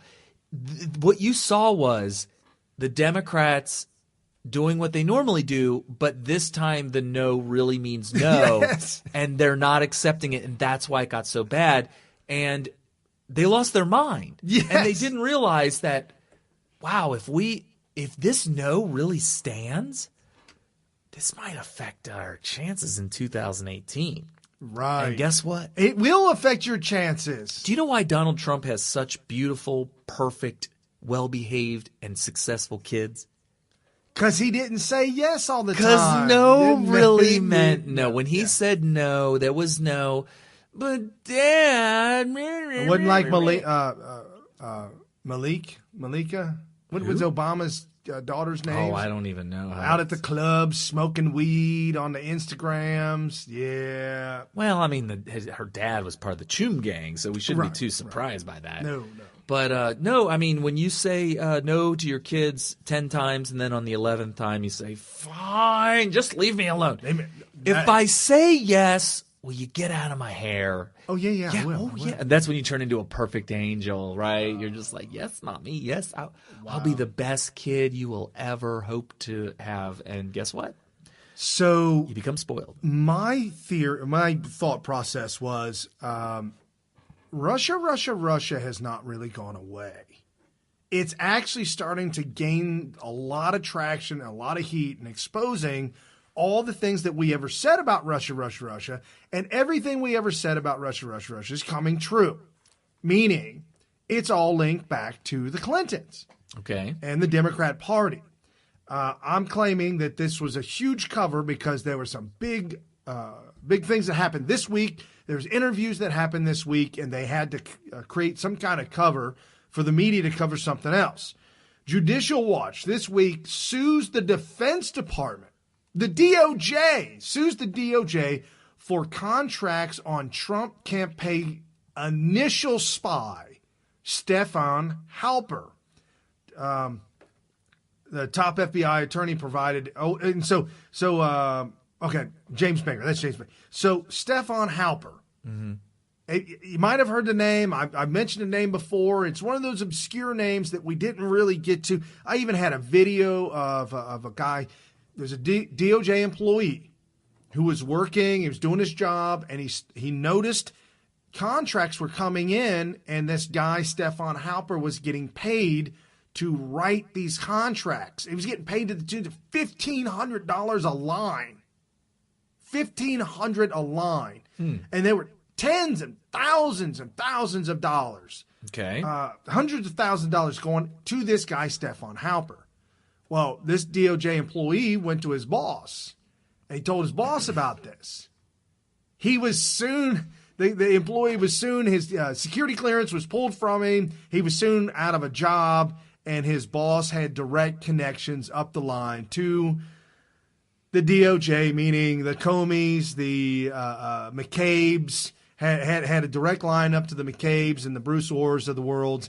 And so he had to get rid of this guy because Stefan Halper was he was being paid with taxpayer dollars, the initial spy on Trump to initiate this entire thing. And so we find out this week there was a meeting, and James Baker, who's the top FBI attorney who provided explosive testimony regarding Trump and Russia probe this week, the last refuge with the number 2 at the last refuge, the number 2. James Baker's testimony. Sundance on from Conservative Treehouse. Yes, Conservative Treehouse. James Baker testimony. DNC lawyers met with FBI officials prior to October 2016 FISA application. Yes, folks, James Baker testified that top lawyers in the DOJ, Department of Justice, met with Hillary Clinton's lawyers. You know, the law firm, it's called Coey, the law firm Coey, that the Clintons paid, that then paid Fusion GPS. Right, the middleman. It was money laundering scheme. Right, and then they paid Glenn Simpson to write the Russian PP gate, and they also paid Nellie Orr. They were on the payroll. Nellie Orr's husband, Bruce Orr, worked for the DOJ, Department of Justice. So that's the connection there. And then also top FBI attorney saying, yes, I met with the lawyers of the Democrat National Committee before the FISA was even filed, before the very first one was even filed for. And so, folks, that this whole thing is coming full circle. Jim Jordan, he said, as the FBI's top attorney, Baker was directly involved in handling applications for the FISA warrants granted against former Trump campaign Carter Page. So you could see where we have a problem. Baker, working for the government, handled documents for the FISA warrant on Carter Page, also met with the DNC. You see how that's a problem. Okay. Also, Mark Meadows, quote, this witness confirmed that things were done in an abnormal fashion. That's extremely troubling. I know it seems weird, abnormal fashion, but that is really, that's bad. That's bad. Well, you see, McCabe was fired for doing things in an abnormal fashion. And so was Comey. Comey was supposed to consult the FBI before he wasn't even supposed to be making a judgment. Comey really overstepped it when he made a judgment call. He's just so corrupt. It's unbelievable. Right. So he cost himself to his entire career and whatnot. And so this is Jim Jordan speaking about, folks, Jim Jordan was in this meeting. Jim Jordan was in this meeting where they were interviewing top lawyer for the DOJ, folks, and that went down this week, and nobody's. Did you hear about this? No. Nobody's talking about this. Bruce Orr was giving information to the FBI. We know Christopher Steele was giving information to the FBI. We also learned today that there was another source giving information directly to the FBI that dealt with the Russian investigation. So we felt that was important. There's some other good information we got on some other issues that, again, we hope this transcript will get out soon. So, I mean, the kind of information that the American people need to know, and they need to know it as soon as possible. So this was, in my mind, maybe the most informative, I think Mark would agree, the most informative and best deposition we've had yet as far as learning new things and confirming some concerns and suspicions we had for a long time. What Jim said is probably the most informative interview that we've had to date. Some of the things that were shared were explosive in nature. I mean, I couldn't believe that I was hearing some of the testimony that here in the United States that the DOJ and FBI were involved with based on that without sharing details. We did learn one other thing, and that is based on some testimony today, some of the footnotes, FISA footnotes that were in the Democrat memo were inconsistent with the testimony we heard today, which would shed light on perhaps the FBI knowing more about the potential bias and motivations behind those sharing information. So this, and I know, folks, this is a long, drug-out procedure, but the slow walking of this, understand, is not a problem anymore. This is actually a good thing that they're slow walking it, because I want everybody to keep in mind 2018, 2020, It's not fear-mongering, but this is the reason why you got to get out and vote, because they had our entire country, our everything that we hold dear, all of it was in the palm of the hands of the Democrat Party. Every single thing that we hold true and dear, law and order, all of it was in the balance, and the Democrat Party was pulling the strings to take utter control, complete unfettered control over the entire government. And I agree now. They said it before the election, and it might have been conjecture or people fear-mongering, whatever it is. But if Hillary was elected, there would never be another Republican president ever again. That's a fact. And now. we were worried about the fact that Obama, during his second term, some really weird stuff was happening, and we were worried that he was going to abolish the presidency and become chancellor for life or something to that effect. I don't think Premier. And people laughed about that, but I kept bringing up Venezuela was a democracy, and Hugo Chavez overturned the rules of law. He stacked the courts. They're stacking the court now. What's his name? Maduro, stacking the courts now with his people. They changed their constitution and changed the rules. That's it. It's done. Yeah, and I'll tell you what, it's hard to imagine how precarious everything is. And, when you have a majority of the country, or, I mean, hell, only a small percentage of Germany had actual Nazi Party people or people that supported the Nazi Party, and Hitler was able to just take over the whole damn thing because they made themselves look bigger, more important, and they propagandized everybody in a certain way that worked out. But, with Obama putting everybody where they were, I mean, we're not talking conspiracy theory stuff here. You need to really watch out for this kind of stuff.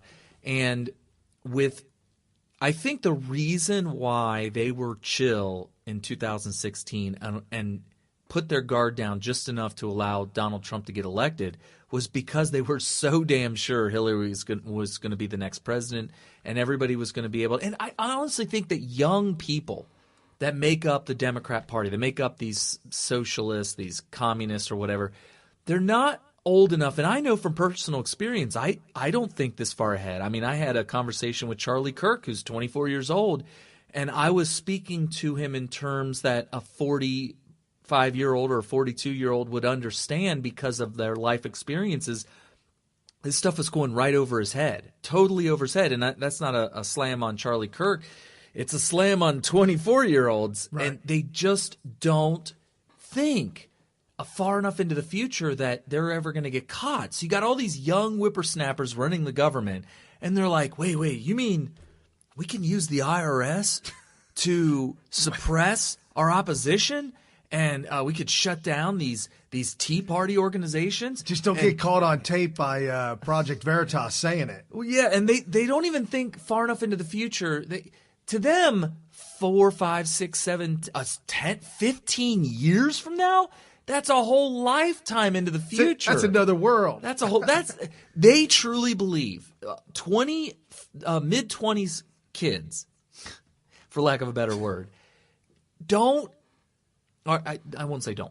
They believe the idea that it's possible that they will have a majority in elections. I don't know what's going on with my chair, but it is just squeaking like crazy. Sorry about that.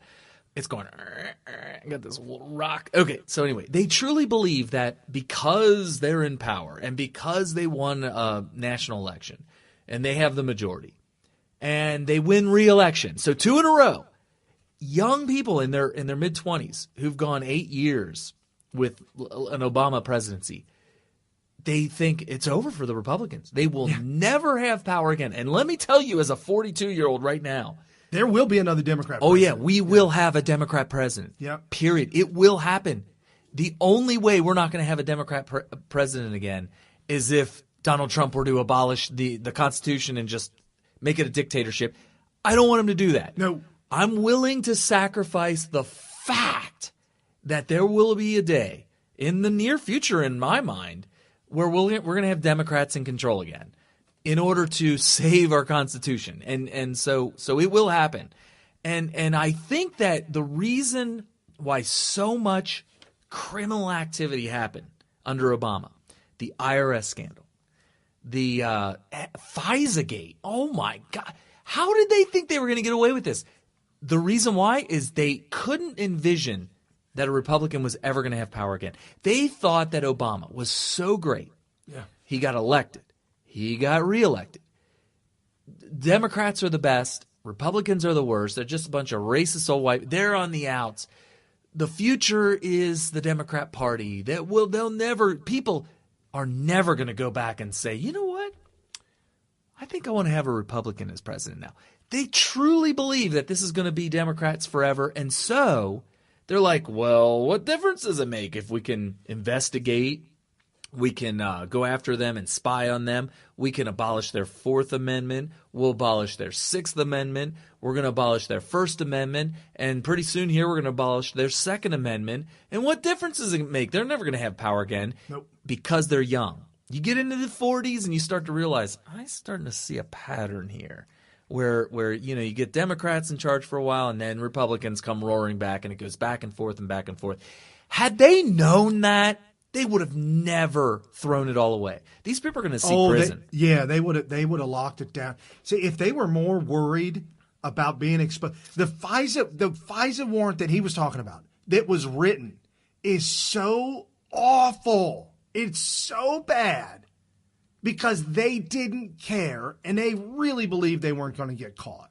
Well, and part of that, something's going on with these FISA judges because either A, the Democrats knew, hey, guys, listen, I know that there's these rules, but I'm telling you right now, these FISA judges, it's a rubber stamp. They're just – What I say, what was it, around 10 or 11,000 FISA requests out of 10 to 11,000.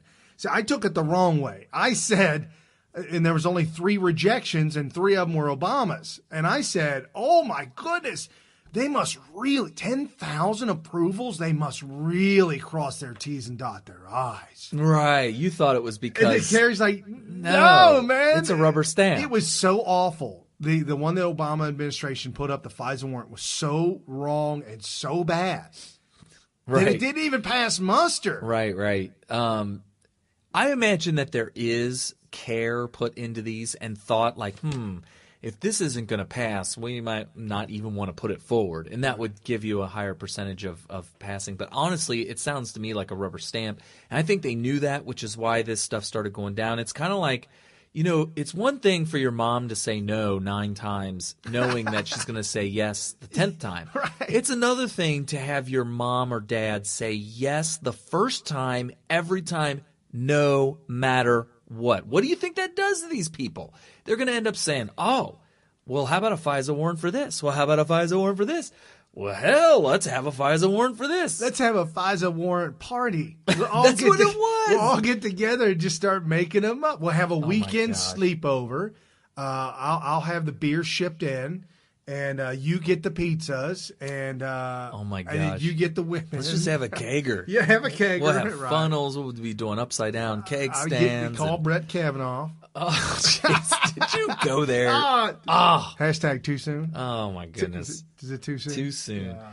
So anyway. So Wednesday was when the first time when Mark Meadows had seen this, and this is a quote from Mark Meadows. Confidential human sources used by the FBI actually taped members within the Trump campaign.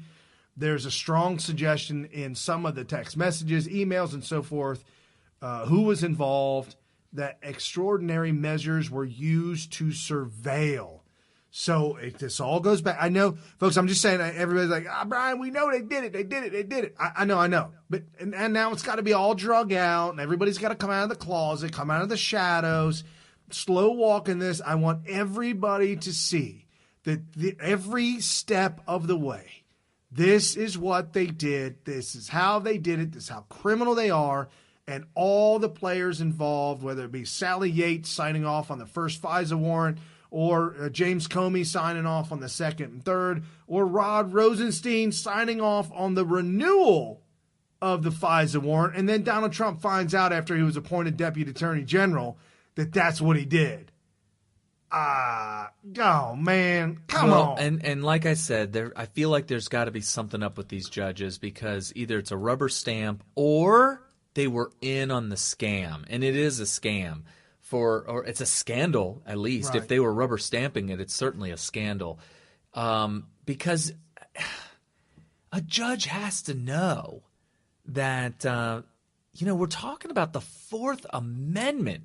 I would say that warrants have to be up there with one of the most important things that judges need to consider, because you're getting asked by a government official who has the right to use force, deadly force if need be, against its citizens, to violate one of the 10 important amendments of the Bill of Rights.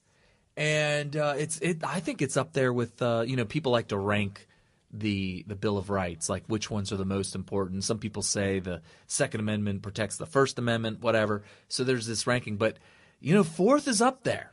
It's right up there, and our founders thought this through and thought it was super important because of how they were abused. They lived in a tyranny. They lived in the tyranny that gave birth to the Bill of Rights. Right, now, the Third Amendment that doesn't really do anything anymore, but apparently back in the day, if there was a British soldier walking down the street, you had to put him up. Well, if he wanted to. If he said, you had to put him up. You had to feed him, take care of him, put him up. I'm hungry and tired, and I think I'm going to use this house right here. And now we say that doesn't happen, and I apologize, but this really happened. It's a real story. It was out of Texas. There was a local sheriff that had a beef with local citizen, and apparently the sheriff either got a warrant or didn't get the warrant or thought a warrant was coming, broke into the guy's house with force, like dark hours in the night. Mm-hmm. The guy fired back, shot the sheriff multiple times. The guy was never charged with anything, and it looks like the sheriff is in a lot of trouble. He survived it? He survived it, but He's in a lot of trouble for doing this. And now we got Judicial Watch suing. He's suing whoever was involved in getting the warrants on Donald Trump's lawyer. Judicial Watch is suing to get those documents to see if the warrants on Donald Trump's lawyer were even legal. How is that even possible? The sitting president, you raid his lawyer's house? Right. That's the hotel that he was living in? I would like to see the warrant on that, but it's also a violation of the Sixth Amendment, which guarantees basically it protects the client attorney privilege. Right. So real quick, guys, we're going to get real happy here right now. We're going to talk about something really happy. We're going to shift gears because I absolutely want to get to all these numbers and all this information. Trump did a couple of rallies this week. Coming to Cincinnati on Friday. Man, coming to Cincinnati. So he was it's Lebanon. Yeah, a little bit outside. But he was in Johnson City, Tennessee. And if y'all didn't know, Tennessee, they like Trump. Okay, that's that Trump, makes sense. Trump country. That's Marsha Blackburn running for, Is it Congress? Or, I don't know. Marsha Blackburn. That's all. If you live in Tennessee, it's all Marsha Blackburn. Everybody stand by. So this by thegatewaypundit.com. Trump rally. Longest lines we've ever seen. President Trump to hold rally at Freedom Hall in Johnson City, Tennessee tonight. He rips Warren, Biden, and Booker. Says, please run. Please run. And I know I had we had a video clip. I know we had a video clip of they were showing the lines. They walked the lines. It was a 5-minute video clip of them walking the lines. Is that you? Yeah, Katja's. She wants to call in, but I don't have. Hey, Katja, how you doing, sweetheart? Yeah, jump on Zoom real quick. I can give you a link for Zoom. Oh yeah, you keep going. I'll talk to her.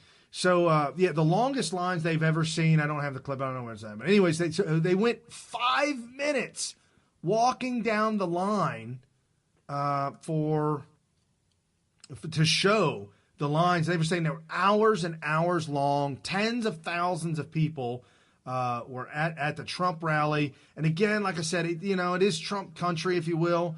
A lot of conservatives in Tennessee. But with that being said, we didn't see – we did see long lines. I sent you the link on Telegram. We did see long lines during the run-up in the campaign. But, folks, look at what's going on. I mean, I'm talking about getting happy here real quick. Look at what's going on. We've got an economy that's just absolutely boom, boom, boom. And I got some really good numbers coming out.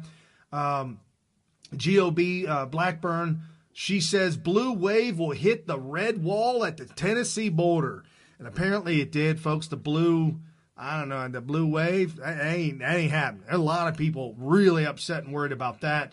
And this is why we've also got Google coming back in as well. Google search engineers advocating for censorship of terrorists, a despicable, biased Marsha Blackburn. I'm serious. The Democrat Party, the Googles, all of them, they're all in bed with each other, and it's just absolutely awful. She's a congressman for the 7th District, Tennessee. Okay, awesome. Marsha Blackburn. Donald Trump has thrown his support behind her. And see, look at this, folks, and we say this all the time, and look at this. Donald Trump is campaigning in the midterms to help secure our freedoms, to help secure what we hold dear, to help secure who was it that Charlie Kirk, 10 things the Democrats will take away if they win the House and the Senate. Donald Trump is campaigning to stop this from happening, and Charlie Kirk wrote, the first thing they're going to take is your money. They've already talked about it. They're going to rescind the tax cuts. They're going to undo the tax cuts where thousands of utility companies across the nation have already cut utility bills because of the tax cuts. I mean, we go on and on about the money that people are getting back and receiving back. It's just, it's huge. It's a thing that's helping to drive this economy. The second thing the Democrats are going to take if they take back the House and Senate, they're going to take economic growth. They're going to take the new jobs that are being created. The quality of health care. Yeah, keep your doctor, keep your plan. No, it's going back to Obamacare. That's really what they want. Single-payer health care. Funds to defend America. Progressives, progress on peace, they're going to take that away. Secure borders, they've already said it. Open borders for all, they're going to take that away. They are already coming for our gun rights. They've done it before. They're never going to stop. Our voices on social media. Can you imagine if the Democrats hold the House and the Senate? They will never, ever stop the Googles, the Facebooks, and the Twitters for censoring our voices and for the things that, for us being able to not be shadow banned. And forget about Facebook. Facebook has now become the number one criminal when it comes to blocking, to shadow banning. Already done it to Brandon Strucka and also Mark Dice. Mark Dice is like, they ain't nothing. I can't do nothing. We've been dealing with it for longer. Most people, this is a phenomenon that started like pretty much 2017 for most people. But we've been getting it because remember when we first started doing this, we were audio only, right? We were a radio show. That's why we're at Smyth Radio on Twitter instead of at Smyth Media or whatever. It's because we were thinking radio because that's what was available back then. That was it. Right. And so we would put up videos to promote the show on YouTube. And, you know, when there was a beheading video or something like that, which, by the way, they were kind of edited so that you didn't see the beheading. Right. So we thought it was okay, but YouTube was just totally arbitrary on what they thought was acceptable and what wasn't. So they would ban us. So we were subject to that kind of stuff from the get-go. And like Facebook was killing us. Facebook was putting me on 3-day suspensions, multiple suspensions, and not telling you why you were doing it. Because you shared an article to too many groups. Oh, right. I remember that. Well, then why the hell are you allowing me to be in all those? You know, you could be added to a group that you don't even – my wife is added to groups that she had no idea. You're right. She's put in a group. I could add somebody to a group without getting their permission or anything, just like, oh, yeah, Brian could be in this group. Well, they know I'm a Trump supporter, so now they've nominated me to thousands of Trump groups. Well, there's that, and also this is you are God if you own a website. If you own a website and you're a coder, right, and you know how to code, you are God. You can make anything. If I don't want you to sign up for more than, let's say 10 groups a day, there's a code for that. And it's not that hard. I could just write code. If people are forcing you into groups at a rate that you don't approve of, there should be a button I can hit. Do not allow me to be added to a group. They could make it automatic. They could write code that says when Brian gets to, or when this account gets to this many groups in this amount of time period, they are now no longer allowed to enter any more groups until after so much time has passed. This is simple code. Right. And for them to sit there and say that you need to be banned for doing it a way that they don't think you should be doing just shows that their priorities are all screwed up. But if you pay them, they'll do it for you.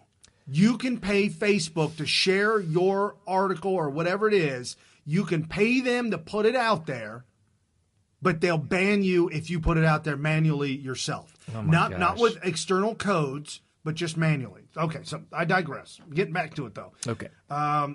So the good things are going on. Right now, Claire McCaskill made a fool of herself this past week as she announced opposition to Kavanaugh. Josh Hawley has now taken a lead over Senator Claire McCaskill. He's got an 8%. I got 7 here, but that's an old number. He's got an 8% lead now over Claire McCaskill. Missouri voters say Claire McCaskill is wrong on Kavanaugh. The poll, it looks like Claire McCaskill shot herself in the foot by opposing Kavanaugh, especially with women voters. That by Breitbart News. Barack Obama was out again this week, in case y'all didn't know, which is funny because after the last round of endorsements that he gave, it didn't go over too well. We all trashed him for all the awful things he was saying, how he referred to himself, 120 times referred to himself in a 60-minute speech. Yeah, that didn't go over. He now endorses, on his second round of endorsements, socialist Alexandria Ocasio-Cortez. She is now endorsed by Barack Hussein Obama. Let that stick with the voters, because we know who she is, and we know not to. And every time she hasn't been doing interviews lately, in case you guys didn't know. You recently see that? Well, it's because she doesn't know anything. Like, I don't know how when old she talks, is, it gets but bad. She looks very young, but she's not old enough to run for the Senate. She's old enough to run for Congress. Interesting. But not the Senate. I think Congress is, you got to be at least 25, and the Senate, you have to be like 28, something.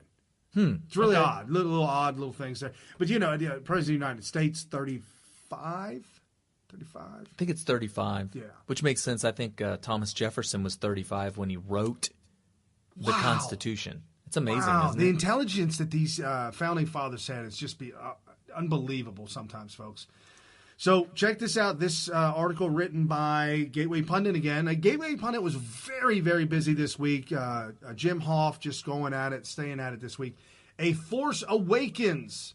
GOP voter intensity comes roaring back amid Kavanaugh firestorm. All right, folks, here's what's going on. September 12th, just a few weeks ago, voter intensity for the Democrats was at a 52% level. That's what they call it, a 52% level. Just a couple of weeks after that, they fell to a 49% level. Republicans, and this is the standard, after your president is elected, usually you slack off for that midterm election 2 years later, and historically the party loses. Well, and we were going into a lull. September 12th, the Republicans were at 38% intensity. Okay. And now, fast forward, 42%. It was a 14% difference that's now cut in half. And so they're seeing a movement that is needed for a red wave to happen. You've got Heidi Heitkamp, 41 to Kramer, 53. In North Dakota, Heidi Heitkamp looking like she's going to lose that. Donnelly versus Braun, 43-41, very, very close. Sinema, 47. McSally, 45, another very, very close. And again, like I was saying, this is kind of old. These are the polls. These are kind of old. This is Claire McCaskill, 43, and Hawley, 43. Now he's moved 8 points above her, and she's fallen down. Blackburn, who Trump was stumping for in Tennessee, Blackburn 48, Bredston 43. That's looking really, really good. And so now this is another telltale sign. GOP fundraising. Because if you've got a red wave coming, you've got people donating, right? Mm-hmm. Makes sense. GOP fundraising through the roof after appalling liberal smears on Judge Kavanaugh. I was thinking this before, and by the way, Katja's wanting you to set up a go-to meeting or a meeting with her. The Zoom? Yeah, she downloaded it. But it's interesting. I sent you the link. Oh, you did? On Telegram. Okay, I'll get it. And then send her the link. So it's interesting. I thought things were doing so awesome for the Republicans that I almost felt like, first of all, it was fortunate that what happened with Flake happened. I feel like we had gotten an even bigger boost with the let's see if I can copy this. Let's copy it. There we go. With the Flake thing, because it extended it, it outraged people. It actually showed information that we didn't. Let's see if yes, it worked.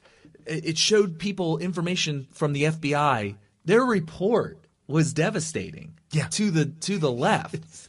And it would have never even happened had Flake not demanded it. So it's actually hilarious.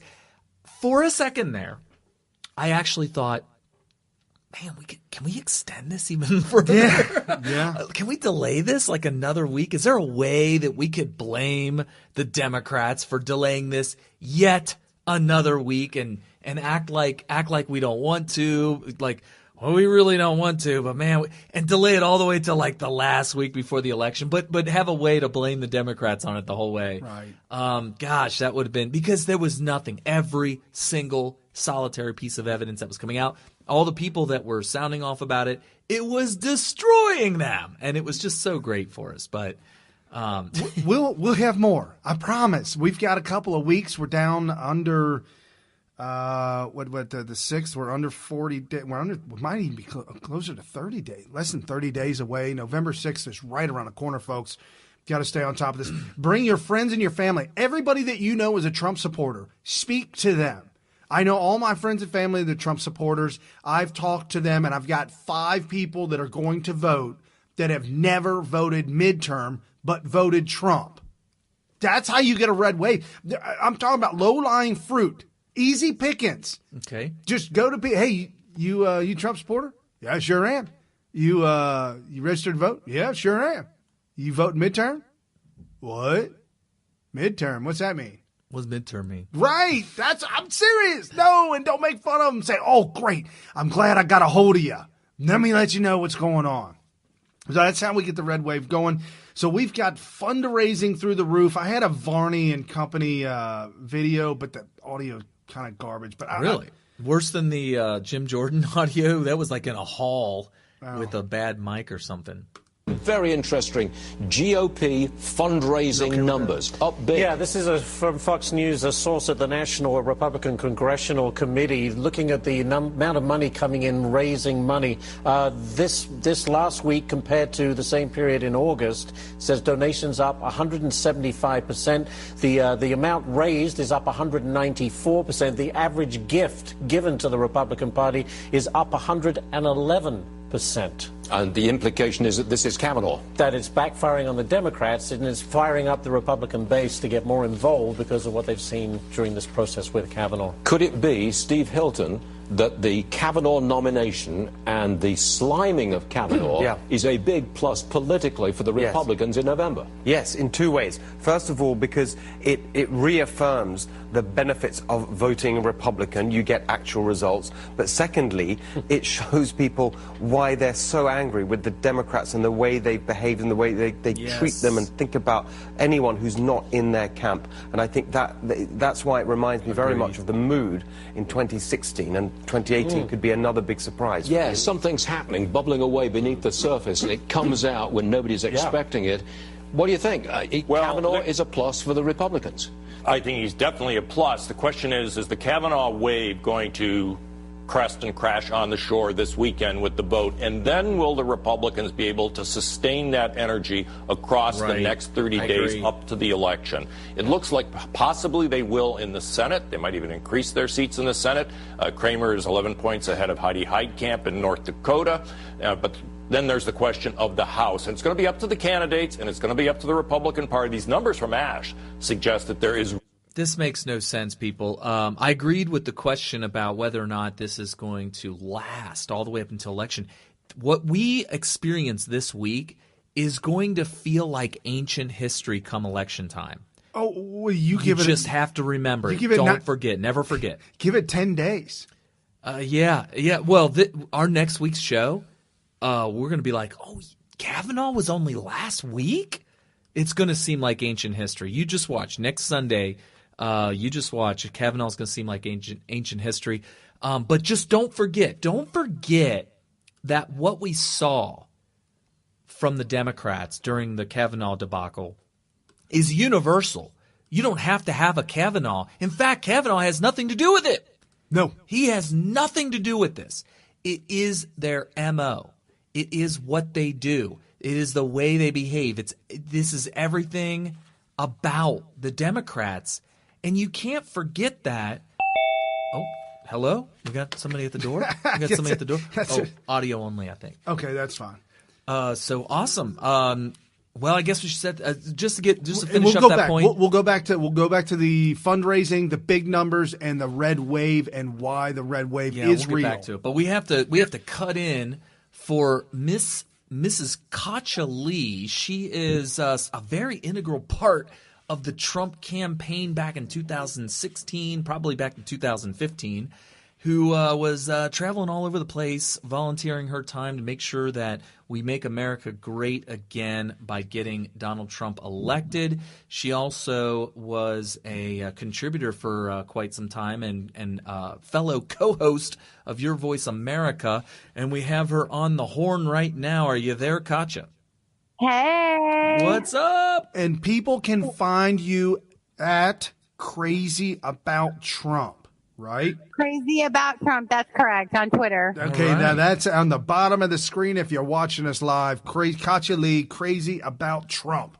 So what's going on? What do we have you on for? So by the way, before we get going, Katja has been meaning to come on this program for so long. And I think a long time ago when we were audio only, I think you came on once. Oh, yeah. But we'd like to have you sound off on something every week. But finally, after a long-awaited delay, we got you on. So what's going on? I'm just so excited to be able to have a conversation with you all and share it with your listeners.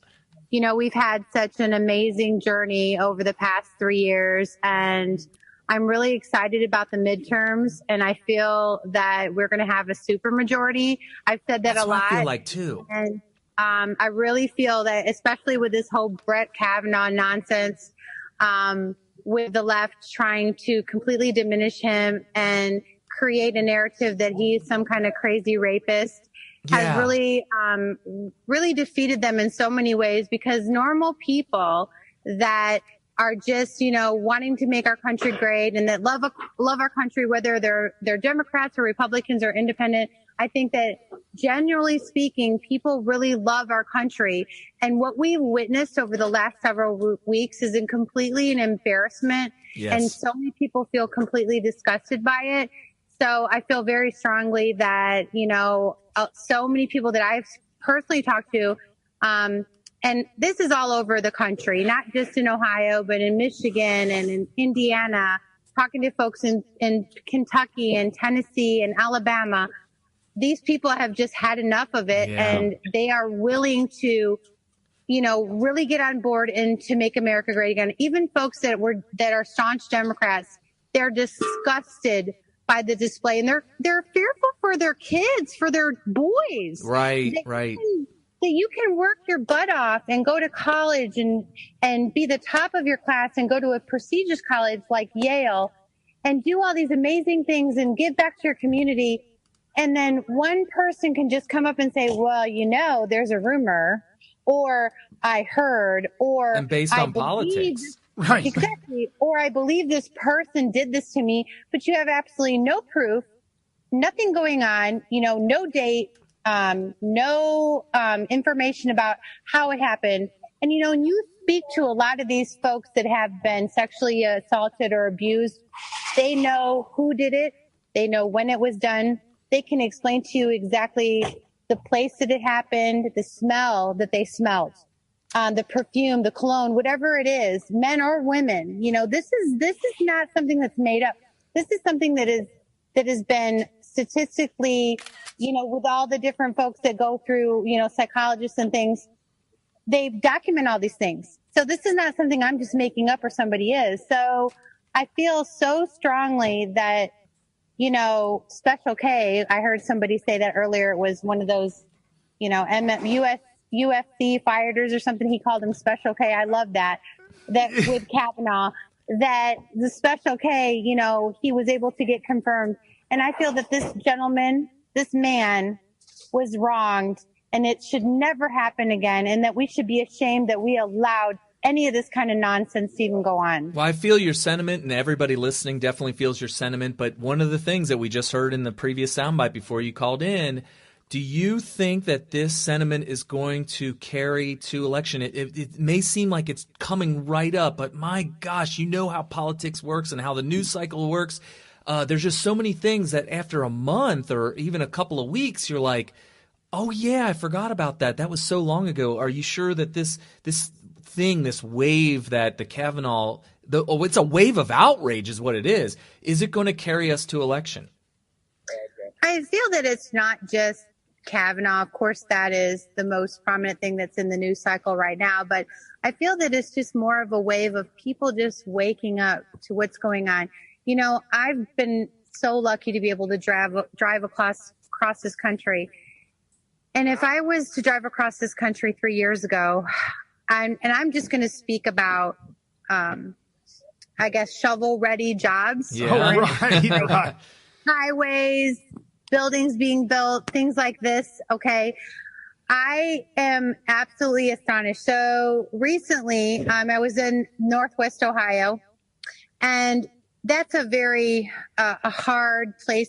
That's been really disseminated in so many ways because of trade. So you have, Right. the big three that are up there in that area in Detroit. Mm-hmm. And I was absolutely blown away with the amount of building and commercial buildings that are going up, and folks that have owned these buildings that are investing in the buildings, and they're making them into something that's very beautiful, like the facade on the outside of the building. And this is simple stuff. We think it's simple, but this costs millions of dollars. Right. When you put a new roof on something that's like a million square feet, you're investing several $100,000. And then just, the parking lots we're talking 12 or 15 different places. I just witnessed myself. I can't even tell you how many jobs that's creating for folks. Right. I think that when you really think about what's going on, it's not about the social issues, because that's what the Democrats want to make it about. Abortion, dividing everybody into subcultures, and talk about race all the time. People care about their money. They care about prosperity. They care about opportunity. And when you're able to, like Donald Trump has done, be able to give these people the opportunity to live the American dream, and it's your choice. Any of us can do it. And he's given these folks the opportunity to do that. It's amazing and incredible. You see it throughout the country. And I'm just talking about what I witnessed in the southeastern Michigan, Northwest Ohio area. Listen to me. I am telling you, it's amazing the kind of things that are going on up there, and the kind of, economic, what shall I say? The investments that people are making into their country and into their community. Folks aren't going to do that unless they believe in what's going on, and that is Donald Trump. It never happened to the Obama administration. He talked about social, justice and all this other nonsense, and he said, "Oh, we're going to have all these shovel-ready jobs." None of that ever really happened. Everyone knows that that's the right, truth. because he basically pocketed the money, or not himself, but he made sure that all of his friends got these jobs with big salaries, and all of that taxpayer money just went right into the pockets of all of his friends. Absolutely. And he gave it to all these other people, all these folks that he had, all these friends that he had, and his Soros buddies or whoever it was, to try to recruit people to come out and be against people like Judge Kavanaugh, who's a seriously amazing man, who's a righteous person, who's a believer in Christ. He's a Catholic. He loves his country. He loves his family. He loves his Lord. And we're going to demonize somebody like that, somebody that takes care of their family and that is a really good person because he had drank some beers when he was in college. I mean, give me a break. I'm a woman. I think that's nonsense. Everybody had a beer in college. I mean, come on. I'm having one right now, Katja. This is the first time we've ever done it. We never drink on the air, but we're doing this celebration thing in honor of Judge Kavanaugh, Justice Kavanaugh now. So we cracked open a beer for the show. Sam Adams Patriots Brew. Oh, cool. Yeah. Why not? Yeah, so I think there's a way. Now, there's something else that I keep hearing, and it doesn't make sense to me, but I feel like you may know a little bit more of just raw political stuff, so I want to get your take on this. There's a lot of experts out there that are saying that because of the Kavanaugh thing, people are going to want to come out and vote for a Republican senator, and so we might be able to keep the Senate. But somehow those same voters going out to the same polls on the same ballot are going to somehow not vote for their House of Representatives congressman, and that we're going to lose the House but keep the Senate. To me, that makes no sense. People that are coming out to vote for their senator, their Republican senator, because of their outrage over Kavanaugh, I would imagine, are going to vote red right down. Why would we lose the House but keep the Senate? Does this make any sense to you? I think that, unfortunately, we're dealing with the same kind of folks that we did during the general election and the primaries, where they were all talking about Donald Trump and that he was never going to win this and he was never going to win that. And, he's never going to be president. We have the Nate Silvermans of the world that are like, oh my goodness, he is never going to win. Hillary Clinton is going to win 98%. In the New York Times and the rest of all these fools, because they don't have any idea what's going on the ground. And I'm not trying to say that I know everything that's going on the ground, but I will tell you this. I'm very close to the people. And I feel like that was one of the greatest attributes that I had personally, because I got to travel for Donald Trump all over the country. And I really could get a pulse of what was going on, good or bad. And it was absolutely incredible, the amount of people that supported him. Now, they wouldn't come on the radio, or they may not tell a poster that they agreed with Donald Trump or wanted to vote for him because they were feared that they would be called a misogynist, a racist, a xenophobe, or the other 10,000 other apparently psychological, stations somebody may be in because they want to, vote for America and they believe in their country. Apparently that's something that's wrong with you if you love America and, pledge allegiance to the flag. That's right. What the way the liberals crazies think. And so there were so many people that didn't really want to express that, but they would tell that to you if you went to their door. And Carrie, as you know, how many doors I knocked on. And I was so privileged that I was able to go to multiple states and talk to so many people in the swing states specifically. And the one thing that was consistent about them was that they just wanted to have their country back. And it wasn't about having, illegal aliens. It really wasn't about that. It was really about having the prosperity that was promised to them. Right, that they would the have American good dream. Jobs. Yeah. Exactly. That they would be able to have that American dream. They would have good jobs, not only for them, but for their family, for their kids, for their grandchildren, that they've worked so hard for, and they can see that all those things are going away and that the country was turning angry and that there was some kind of boogeyman that was out there and all this negativity. Instead of being proud of who you are as an American, that was something that you should be ashamed of. And I'm telling you, folks don't buy into that. They don't want that. I don't care what the liberal crazies try to tell you. People do not agree with that. And I would say over 70% of this country does not believe in that nonsense. And I'll give you. Well, let me give you some proof of that. These are numbers that we just talked about. But last week compared to the same week in August, donations to the GOP are reporting 175% up. The amount, doesn't surprise me any. The amount raised from last month to this month, 194% up. The average gift given to the GOP is up 111%. Those are big numbers compared to the Democrats trying to raise that. They're trying to raise money by lying to the vote. See, we see these emails that go out, these troller emails, and they're literally feeding their donors lies in hopes that they would be outraged so much so that they'll donate money. That's a losing strategy to me. I think so too. They have no plan for America. I think it sounds like Kacha's telling us we're going to have a big red wave, which is awesome. I want to pivot real quick. It sounds to me like you may have been tapped to help out with this American Priority Conference. And I was hoping maybe you could tell us a little bit about what your role may be in this. I know I'm going to be involved in it too. I'm going to be helping out. Brian's going to be helping out. And for those of you that don't know, it's AmericanPriority.com. It's also it could be found on Twitter at PriorityConf, short for conference. So PriorityConf is on Twitter, and it's happening December 6th through 8th. What could you tell us about that? Well, right before I say anything about that, let me just say this: that the one thing that we have on our side as Trump supporters, MAGA folks, is that we're for something. There's so much power, folks. And when you're for something than when you're against it. Agreed. 100%. Yes. When we're against it, there's a negative aspect of it. When you're for something, you're for freedom, like what we're for. We're for freedom.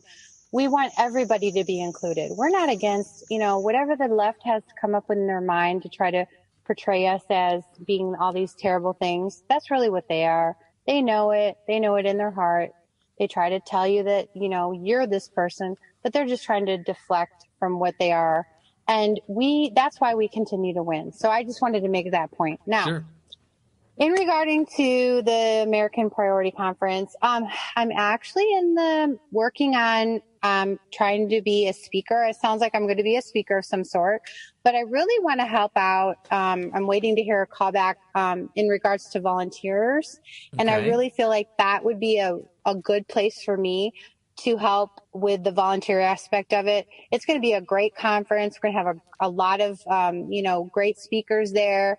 And it's really about the MAGA family coming together, and being able to speak our truth, because everybody else apparently wants to speak their truth, but speak our truth, which is we love our country. We want to make America great again.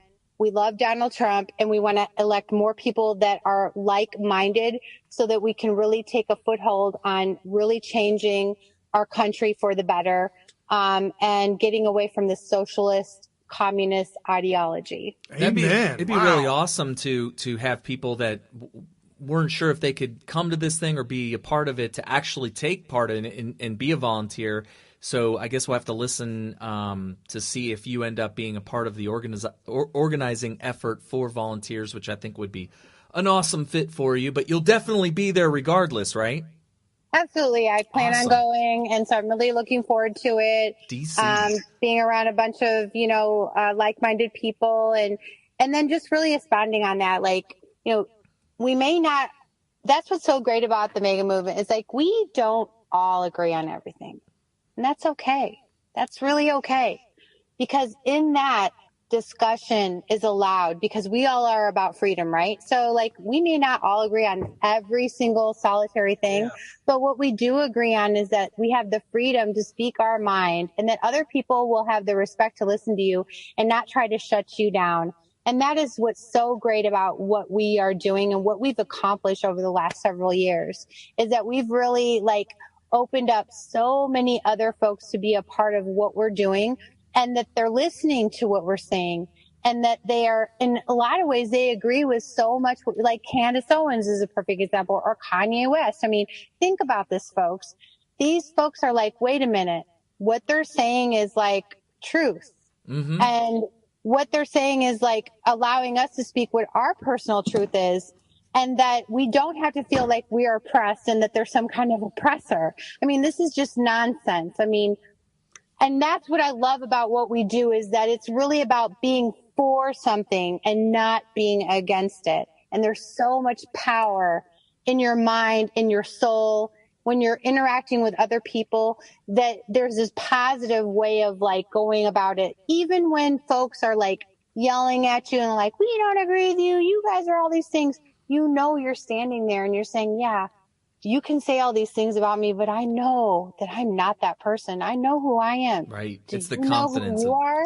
Because that's the problem, is they don't even know who they are. Right. And that's the sad part of it. Yeah, it's the confidence of knowing that you're on the right side. It's not like I use the word righteous in a good way, because if you're on the side of moral righteousness and you can have the confidence that you're there, you can listen to people, but at the end of the day, you can't come down off of the moral righteousness side, and it just gives you confidence.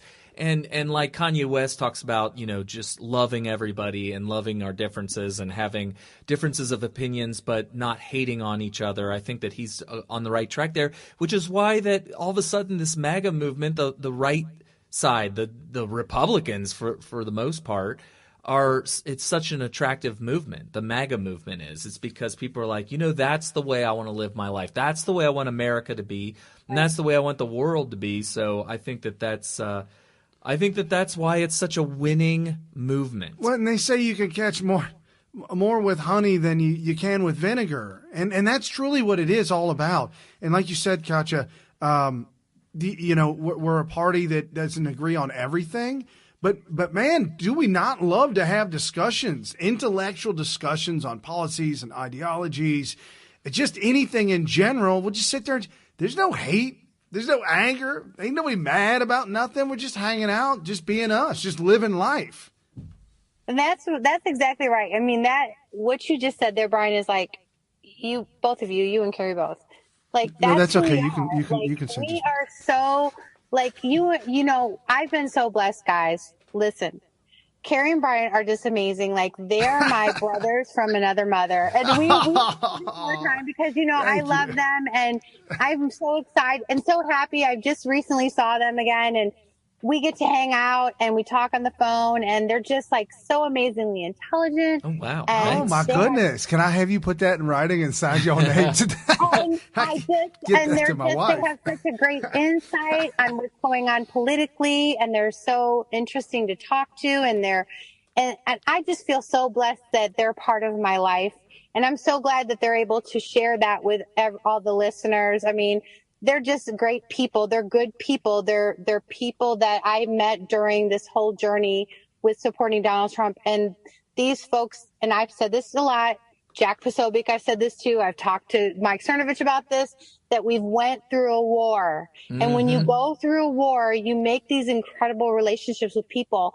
And I just feel so blessed that I've been able to make this relationship with them. And not only that, is that even though, like, we don't always agree on every single thing, they respect me, and they're like, yeah, that's cool. I get where you're coming from. I may not completely agree with that, or vice versa, but it's okay, because having an idea, there's nothing wrong with that. Talking it through and getting it out there and saying, hey, I'm thinking this, or I'm feeling this way, or this is what I'm seeing, and sharing those thoughts and ideas instead of being like a zombie, like, we must do this or we must say this and everybody has to be in line and step and say the exact same thing every single day. That's extremely boring and exhausting.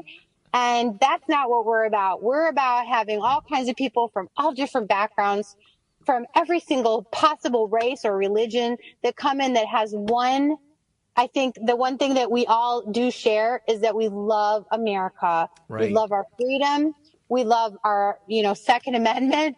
We love that people are able to say what they want and think the way they want to. We may not agree with it. I don't agree with all those people that are up there on Capitol Hill yelling about Judge Kavanaugh and how terrible he is. Thank God he's now Justice Kavanaugh. But at the time, making up all that stuff. But you know what? In any other country, that kind of stuff would never be allowed. You could shut down. If as I'm, you brought up Mike Cernovich and everything like that, and there's a lot of people that are in new media and stuff like that. For those of you listening right now, I want to point out something that I put Katja and Mike Cernovich and me and just a couple of people, a small handful of people who are not just doing this and just telling you what's up, telling you the news or whatever, but like there's a few of us that are really trying to do a call to action to anybody that'll listen whatsoever. Oh yeah. Am I involved? Whenever anybody out there who's like, you need to go and do this. I mean, big time. There's just this small handful of people that are really calling for action and trying to get people motivated, that whoever's listening to get up off your seat and get out there and do X, Y, and Z. And there's nothing wrong with the other people that are not doing that specific call to action, but there is a difference. There is a difference, and Katja is definitely one of them, which is why you should be definitely following her and listening to anything she's saying. And she will, if she becomes a part of this American Priorities Conference, which it sounds like we're on that path to doing it. It's not 100% finalized yet. But I highly recommended that you become a part of it, and so this is somebody that you want to listen to and maybe even say hi to and get to help out and all that kind of stuff. I think it's great. And we are truly blessed to have you as a friend as well, Katja. Absolutely. Well, our family just loves you. You guys are so great, and it's just amazing. And I'm sure other folks that are listening and Trump supporters in general, you meet people along the way, and some people are there for a season. Some people are there for a lifetime. And I'm just so blessed that I've met so many amazing people that aren't a seasonal friendship, but they're a lifetime friendship. And you guys are part of that. And you know how much I think about you, Brian and Carrie, and how much I love you guys. And you guys are just so incredible. And I know I'm saying it, but I really mean it, because you guys are really awesome. We believe you. We believe you. They're awesome parents. They love their kids. I mean, God Lord, they are such good fathers. I mean, think about this, ladies. They're such good men. I mean, and everybody talks about, oh, men are like this and that. No, we are not a part of that. We have really good men in our movement that love their families, that love their country, and they just really want to do the right thing, and they love their wives. And that's like the majority of people. Like, most men are not douchebags. Now, there may be some douchebags, but I'm telling you. And it's funny that you say it. I think that Kavanaugh fits into that mold too, which is why it rings so false with everybody. Yeah, it's a joke. I mean, we're going to go and we're going to look at his yearbook. I mean, bless his heart that he's like, well, I can show you my yearbook. I mean, the calendar. That's so sweet. Like, I'm going to show you my yearbook as well, and my calendar. And this is all the things that went on. I mean, how sweet is that? I mean, I don't know if I would want anybody to look at my yearbook. Did you see? No, not mine. Mine. Katja, did you see that letter that the New York Times posted of him talking to his friends about organizing a party? Yeah, and of course it was some kind of nasty, No, it actually, Mike Cernovich called it a puff piece. Yeah, it's just, but they twisted it, like other publications twisted some of the wording to mean some kind of ridiculous meaning. I mean, all of these people, and so do I. I think they focused on the part where he said that some of us are alcoholics that are prolific pukers, and they focused on that as meaning, first of all, that it was literal. I think that they've puked and they've gotten drunk in the past, but to call yourself a drunk is hyperbole. And almost makes you laugh. A prolific puker, that sounds hilarious, actually. And that's why I was saying, every single one of these people have been to a college party. Right. They know exactly what's going on at the sorority house, or at the fraternity house, or at the tailgate party, or at any of the other thousands of parties that are done on campus. All of us know about it, whether you were part of being on campus, or if you came to a football party or a basketball party or whatever it is, we've all experienced it. If you didn't, I feel sorry for you, because let me tell you what, some of the best parties I've ever been to was a college party. They were great, and you just had such a great time, and you were free, because at the time, in the 90s, you weren't affiliated with all this other kind of social justice nonsense like that is permeated our colleges now. But at the time, you just really just had a good time. There was no rape parties or any rape games or all this other complete nonsense. It's just it's amazing how they've brainwashed people to think that's the kind of stuff that goes on at these parties. Oh, and that all the victims just walked away and said, "Well, that happens sometimes." Yeah, you gotta get it. Happens. Yeah. Or they repeatedly came back again and again, knowing that it was a rape party. Well, Katya, you got to take the bad with the good. Yeah. You got to take the Come on, folks. Anyway, well, Katya, we're running up at the end of the show, but I really absolutely would. I'm very pleasantly surprised with the call in. That is absolutely awesome. Carrie needs to stay on that more often so that we can get you on more often. Yeah, absolutely. And y'all are great. I've enjoyed it. And everybody get your butt out there, volunteer. Don't say that you don't know nothing or that you don't have the time, because you do have the time and you know something. I say this on Twitter. You know something and you got the time. You can figure it out.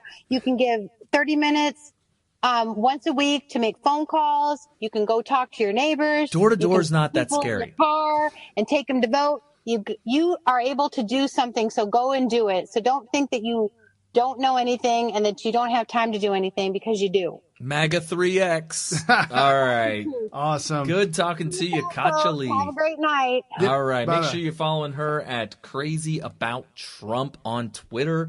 And she is, she used to have tons and tons and tons of followers, but she had been mass reported or something like that, and then she had her account hacked and whatnot.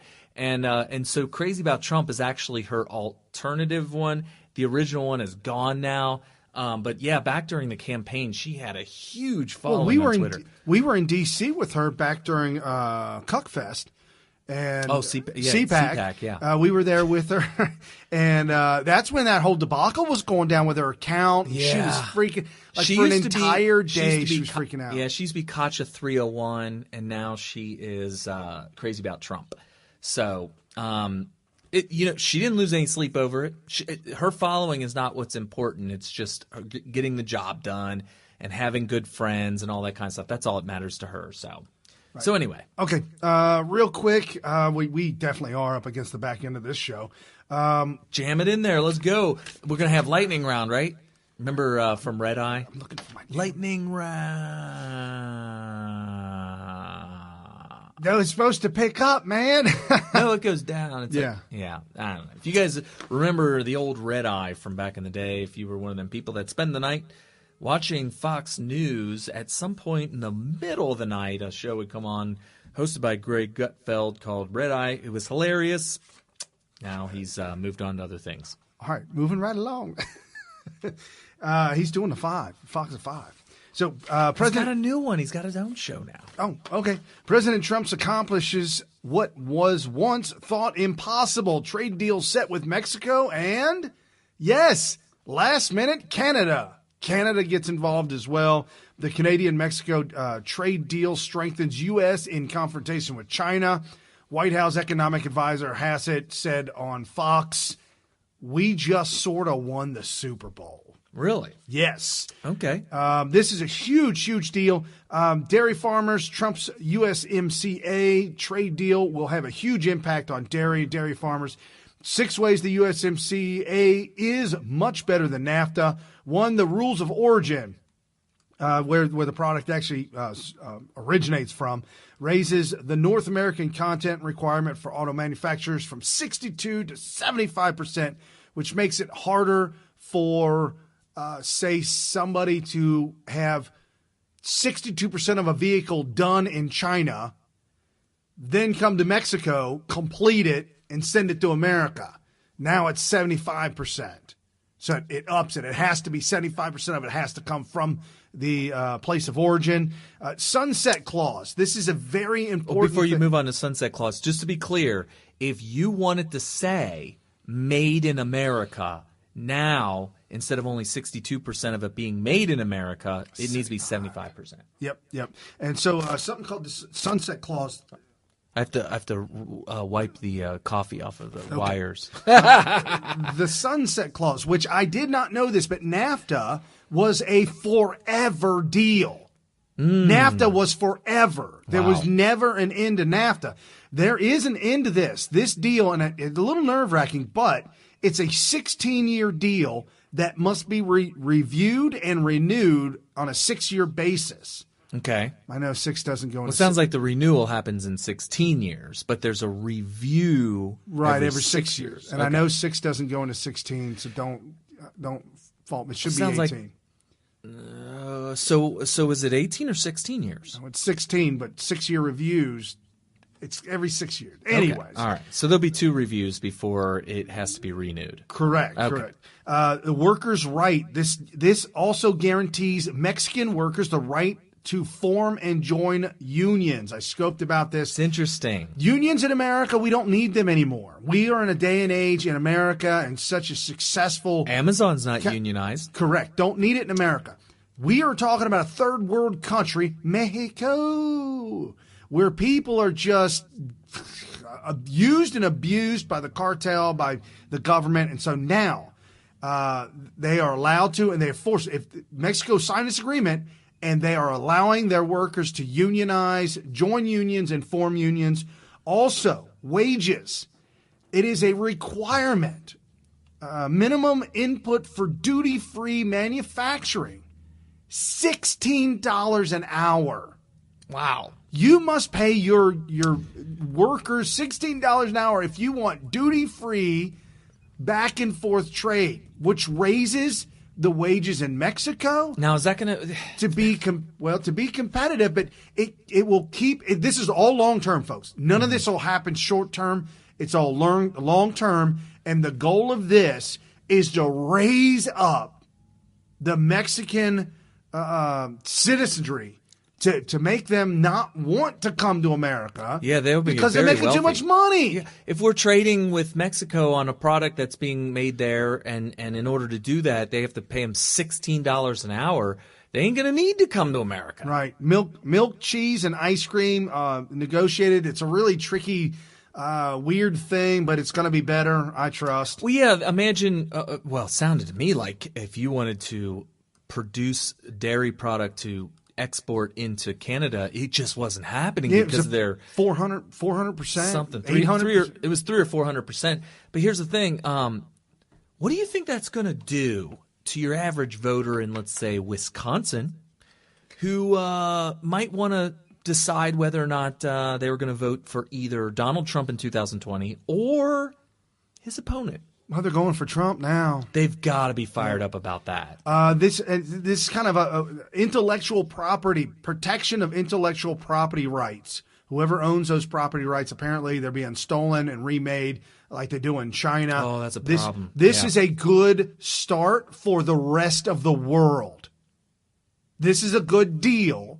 So that now when Donald Trump makes these deals with the rest of the world, this is a cookie-cut process. This is what we're doing. This is how we're doing. This is what's working. And just to let you know why that's so important, intellectual property, what China was doing was, Apple, you want to make iPhones in China? Okay, that's cool. But by the way, we will not make your product for pennies on the dollar without you giving us how it all works. And they would be forced to do it in order to make these iPhones cheap, and then they would just steal all of the intellectual property. And the thing is that intellectual property comes from people who take the risk of going for it on an idea because it could make them rich. If they lose out or miss out on it totally because they know that their ideas are going to be stolen, then it's just going to cause people to not even want to do it. So, You're right. It's going to change the entire world. So this doesn't pertain to this, but this is good, feel-good stuff. The refugee admission is the lowest in the history of the program. Donald Trump cutting back on refugees coming to America. And by the way, huge spike in Christian refugees. Huge, through the roof.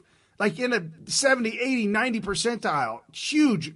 and a huge cut in Islamic refugees coming to America under Trump. Kentucky governor and friend of ours that we like, Matt Bevin, bourbon industry thriving like never before in trade war. Because we're all a bunch of drunks. Well, trade war, meaning that, what are they, exporting bourbon? Oh, sure. Okay, sure. all right. Breaking this, you didn't hear about this week. Mike Pompeo terminates the Iran treaty after the UN court hands Tehran a victory in sanctions lawsuit against Washington. So the UN said that Iran is allowed to sue America for the sanctions that we put on them. How about those pallets of cash? Can we get that back? Yeah, I want to get that back. So Mike Pompeo says, hell no, we won't go. Shuts down the treaty that it was set up in the 50s. Treaty was initially set up in the 50s, and then after the revolution, they kept the treaty in play, but never really. It was just kind of one of those things. But now Pompeo shuts it down. Good. Got to play tough ball with Iran, not playing around. Trump's economy roaring right along. The tight labor market drives Amazon to $15 an hour wages. Right, which, by the way, is still a little less than their competitor FedEx. I think FedEx is starting the same types of jobs for $15.50. I think it's going to be a matter of time before Amazon realizes that in order for them to keep the best workers, they're going to have to pay a little bit more. And can they afford it? Can Amazon afford it? Come on. Richest man in the world, of course. Private payroll soar by 230,000 in September. Unemployment, the lowest since 1969. Wow. 3.7%. The American economy, now I just want to preface this, the American economy added only 134,000, which is not a very good number. Mm-hmm. However, the revisions of the numbers in the past couple of months that were 200,000, 230,000, 215,000, those months have been revised up. Sweet. 80,000. They were off the mark by 80,000. Well, and this is just a huge tragedy for America. Think of all of those government workers who work in unemployment offices. I mean, they may get laid off. This is just a tragedy. You should be very depressed for America because of these things. I mean, we need a robust unemployment office that has things to do. Right. Trump is cutting government employees like they've never been. Tens of thousands of government, over-bloated government employees that aren't needed. They're being cut. And also these jobs numbers also are affected by the Hurricane Florence, which hit South Carolina and North Carolina, likely took a toll on the jobs.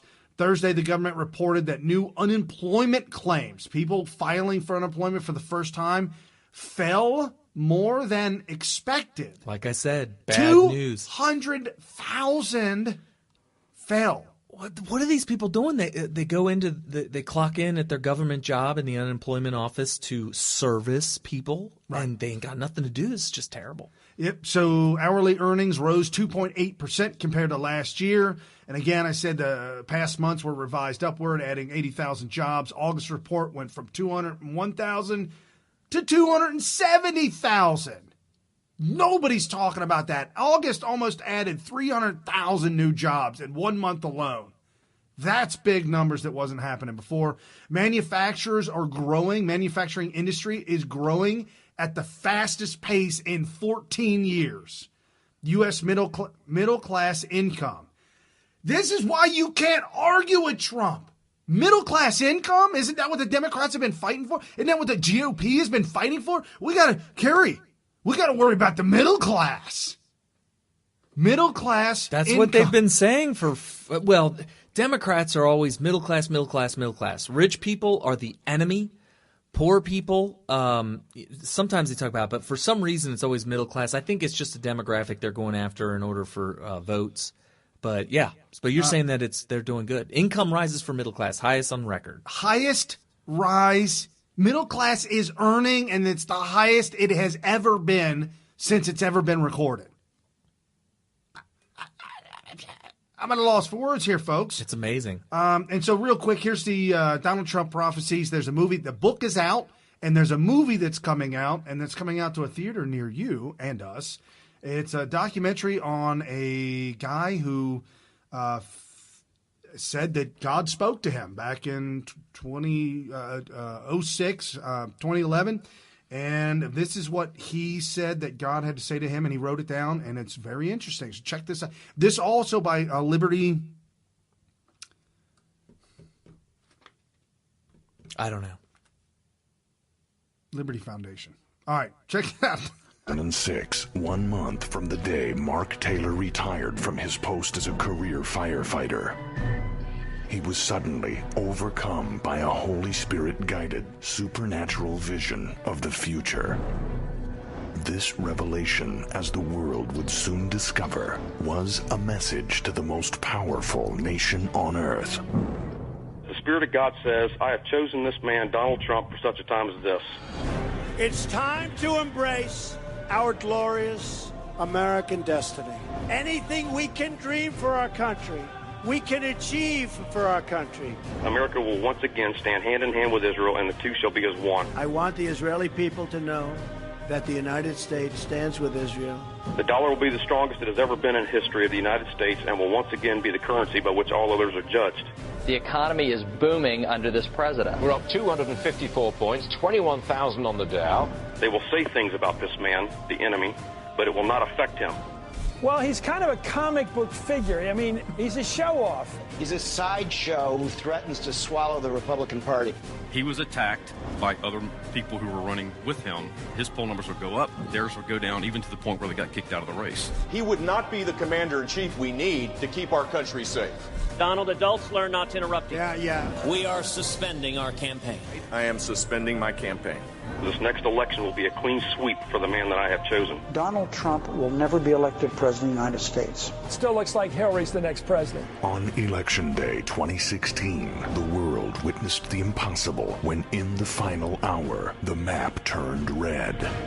Donald J. Trump is the president of the United States. Donald Trump is going to be our president.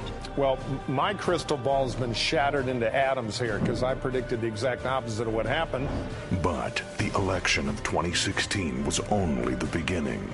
Mark Taylor, author of the Trump prophecies that foretold Donald Trump's unlikely victory and the stock market reaction that would follow, has something new to say about what is coming next. Something that will change the future of America and the world forever. There's a bigger picture that the church is not seeing right now. The Trump prophecies, the astonishing true story of the man who saw tomorrow and what he says is coming next.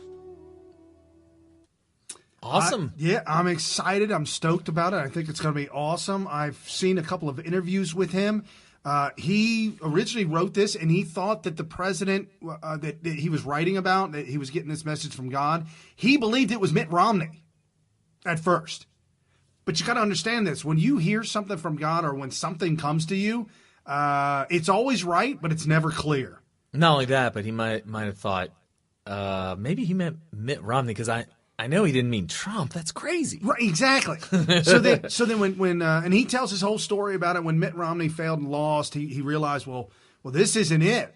But the day that Donald Trump announced, he said he was watching TV when Trump announced he was running for president. And he said that was the moment. He said he felt it instantly, and that was the moment.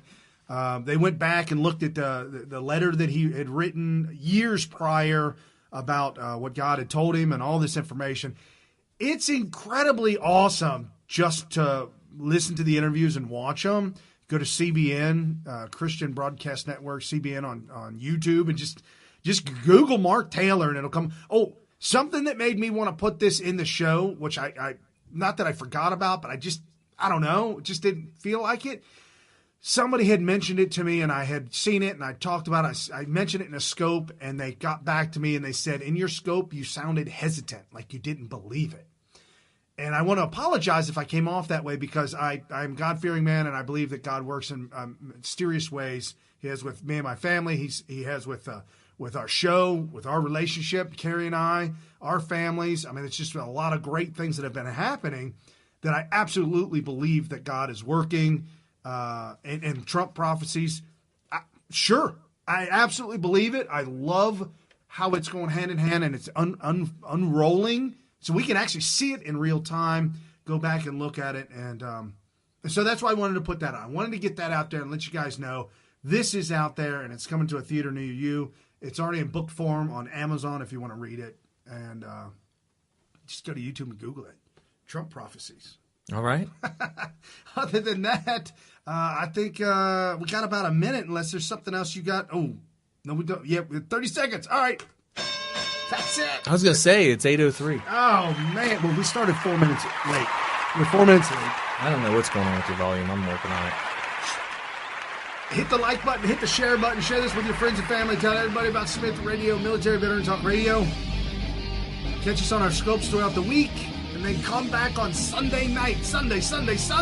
Every Sunday. And don't forget to support us on Patreon. Patreon.com/Smyth Radio. SMYTHREDIO. See ya.